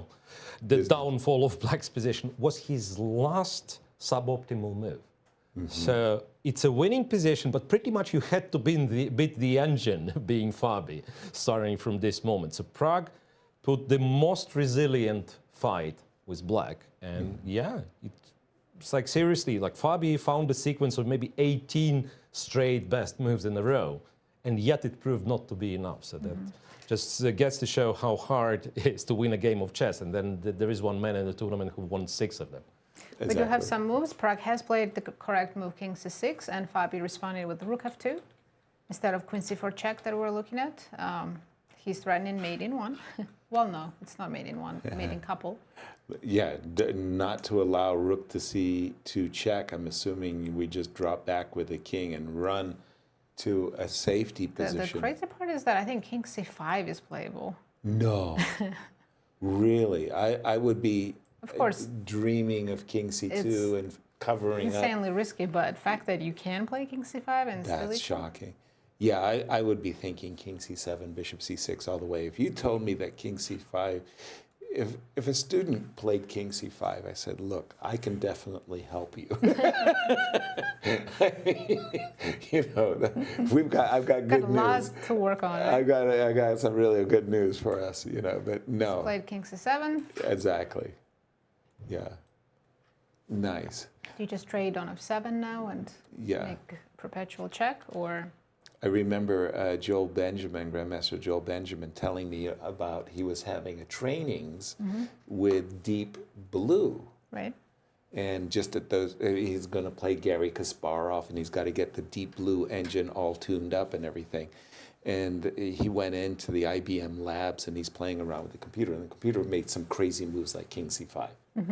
And, you know, there's Joel saying, well, you know, like, I can really help. And it just turns out the King C5, there's no checkmate. And it would drive him crazy. It's like, you know, somebody putting up a Hail Mary three-point shot and nothing but net. Yeah. You know, eventually said, you got a real strong engine here. You Pretty know. good engine set. It's officially a draw after Rook F7. Fabi offered a draw and it was accepted. This game is over. Wow. Wow, what a big miss. That leaves us with Wei Yi. Andre, not a game that's going to decide our tournament, unfortunately, for those two players. Right, so current standings after round 13 results. Javokhir Sindarov wins the tournament with a round to spare. Anish Giri is in clear second, full point ahead of Fabiano Caruana, who is in clear third. And you were telling me why getting second, it gives you some hope. Chance that if one of the challengers or champion drops out, you're the first reserve. And Miro, I'm going to invite you to give us your insights to this very crucial round 13. Well, you just said everything, right? And as much as we wanted to make it exciting, it looks like at least the major games finishing in a draw for a third consecutive day. And of course, like Sindarov with such a start, he's absolutely happy to finish all of his remaining games in a draw and no longer needed. He's officially a winner. That's huge performance. Once again, it's hard to stress like how amazing that was, and particularly in the candidates, because we were recalling Fabi's streak, we were recalling like previously Karpov's results, but those were, with all due respect, those were not the candidates tournament. Because the moment you build a leader, kind of a lead in the candidates, usually people tend to play more defensively, and even Jan Nepomniachtchi's result and absolutely crushed the candidates in Madrid. Sindarov scored the same points, but with one round to spare. Thank you, Miro. And let's get the view from Cyprus. Maurice, over to you. Well, it's over. Javokhir Sindarov has won the event after going without a loss, winning 6 games, an extraordinary result. The young man was clearly pleased, but also very fatigued at the very end. He thanked everyone, his coaches, his supporters, his family and friends. He's heard about the billboard that's up in Uzbekistan celebrating him and will no doubt go home to a hero's celebration, but he seems very much grounded in the present. The idea that he still has another game to play, he doesn't want to look ahead of that game, and he doesn't want to talk about what he might do to celebrate, because he is only about finishing this tournament. He also mentioned that he has a whole tour coming up. He'll be playing immediately in the Grand Chess Tour, 2 events right after this one. So he needs to start thinking about that and having to get ready for those performances. An incredible result from a 20-year-old, the youngest player in the event. He said he was confident coming in. Why not me? And the fact that he's played a lot of video games, Counter-Strike being his favorite, he said, I'll keep on playing. It seems to be working for him, so why would he stop? Fabiano and Naka finished with 2 draws to close out what no doubt is a disappointing event for the both of them. They were the top seeds, but nothing was going to stop this meteoric player, the rise of Javokhir Sindarov, who everybody will be talking about for the next 6 months as he prepares to take on Gukesh for the title of world champion. Thank you so much. My goodness, what a champion indeed. World Cup champion, now candidates champion, now challenger. Very well deserved. Wow. Nazi, thank you so much. It was, as always, a great time calling the action. We've got one more day. Only one day left, Yasser. Thank you, everyone, for joining us, and we'll see you again tomorrow for the final round of the candidates. Good night from St. Louis. Good night.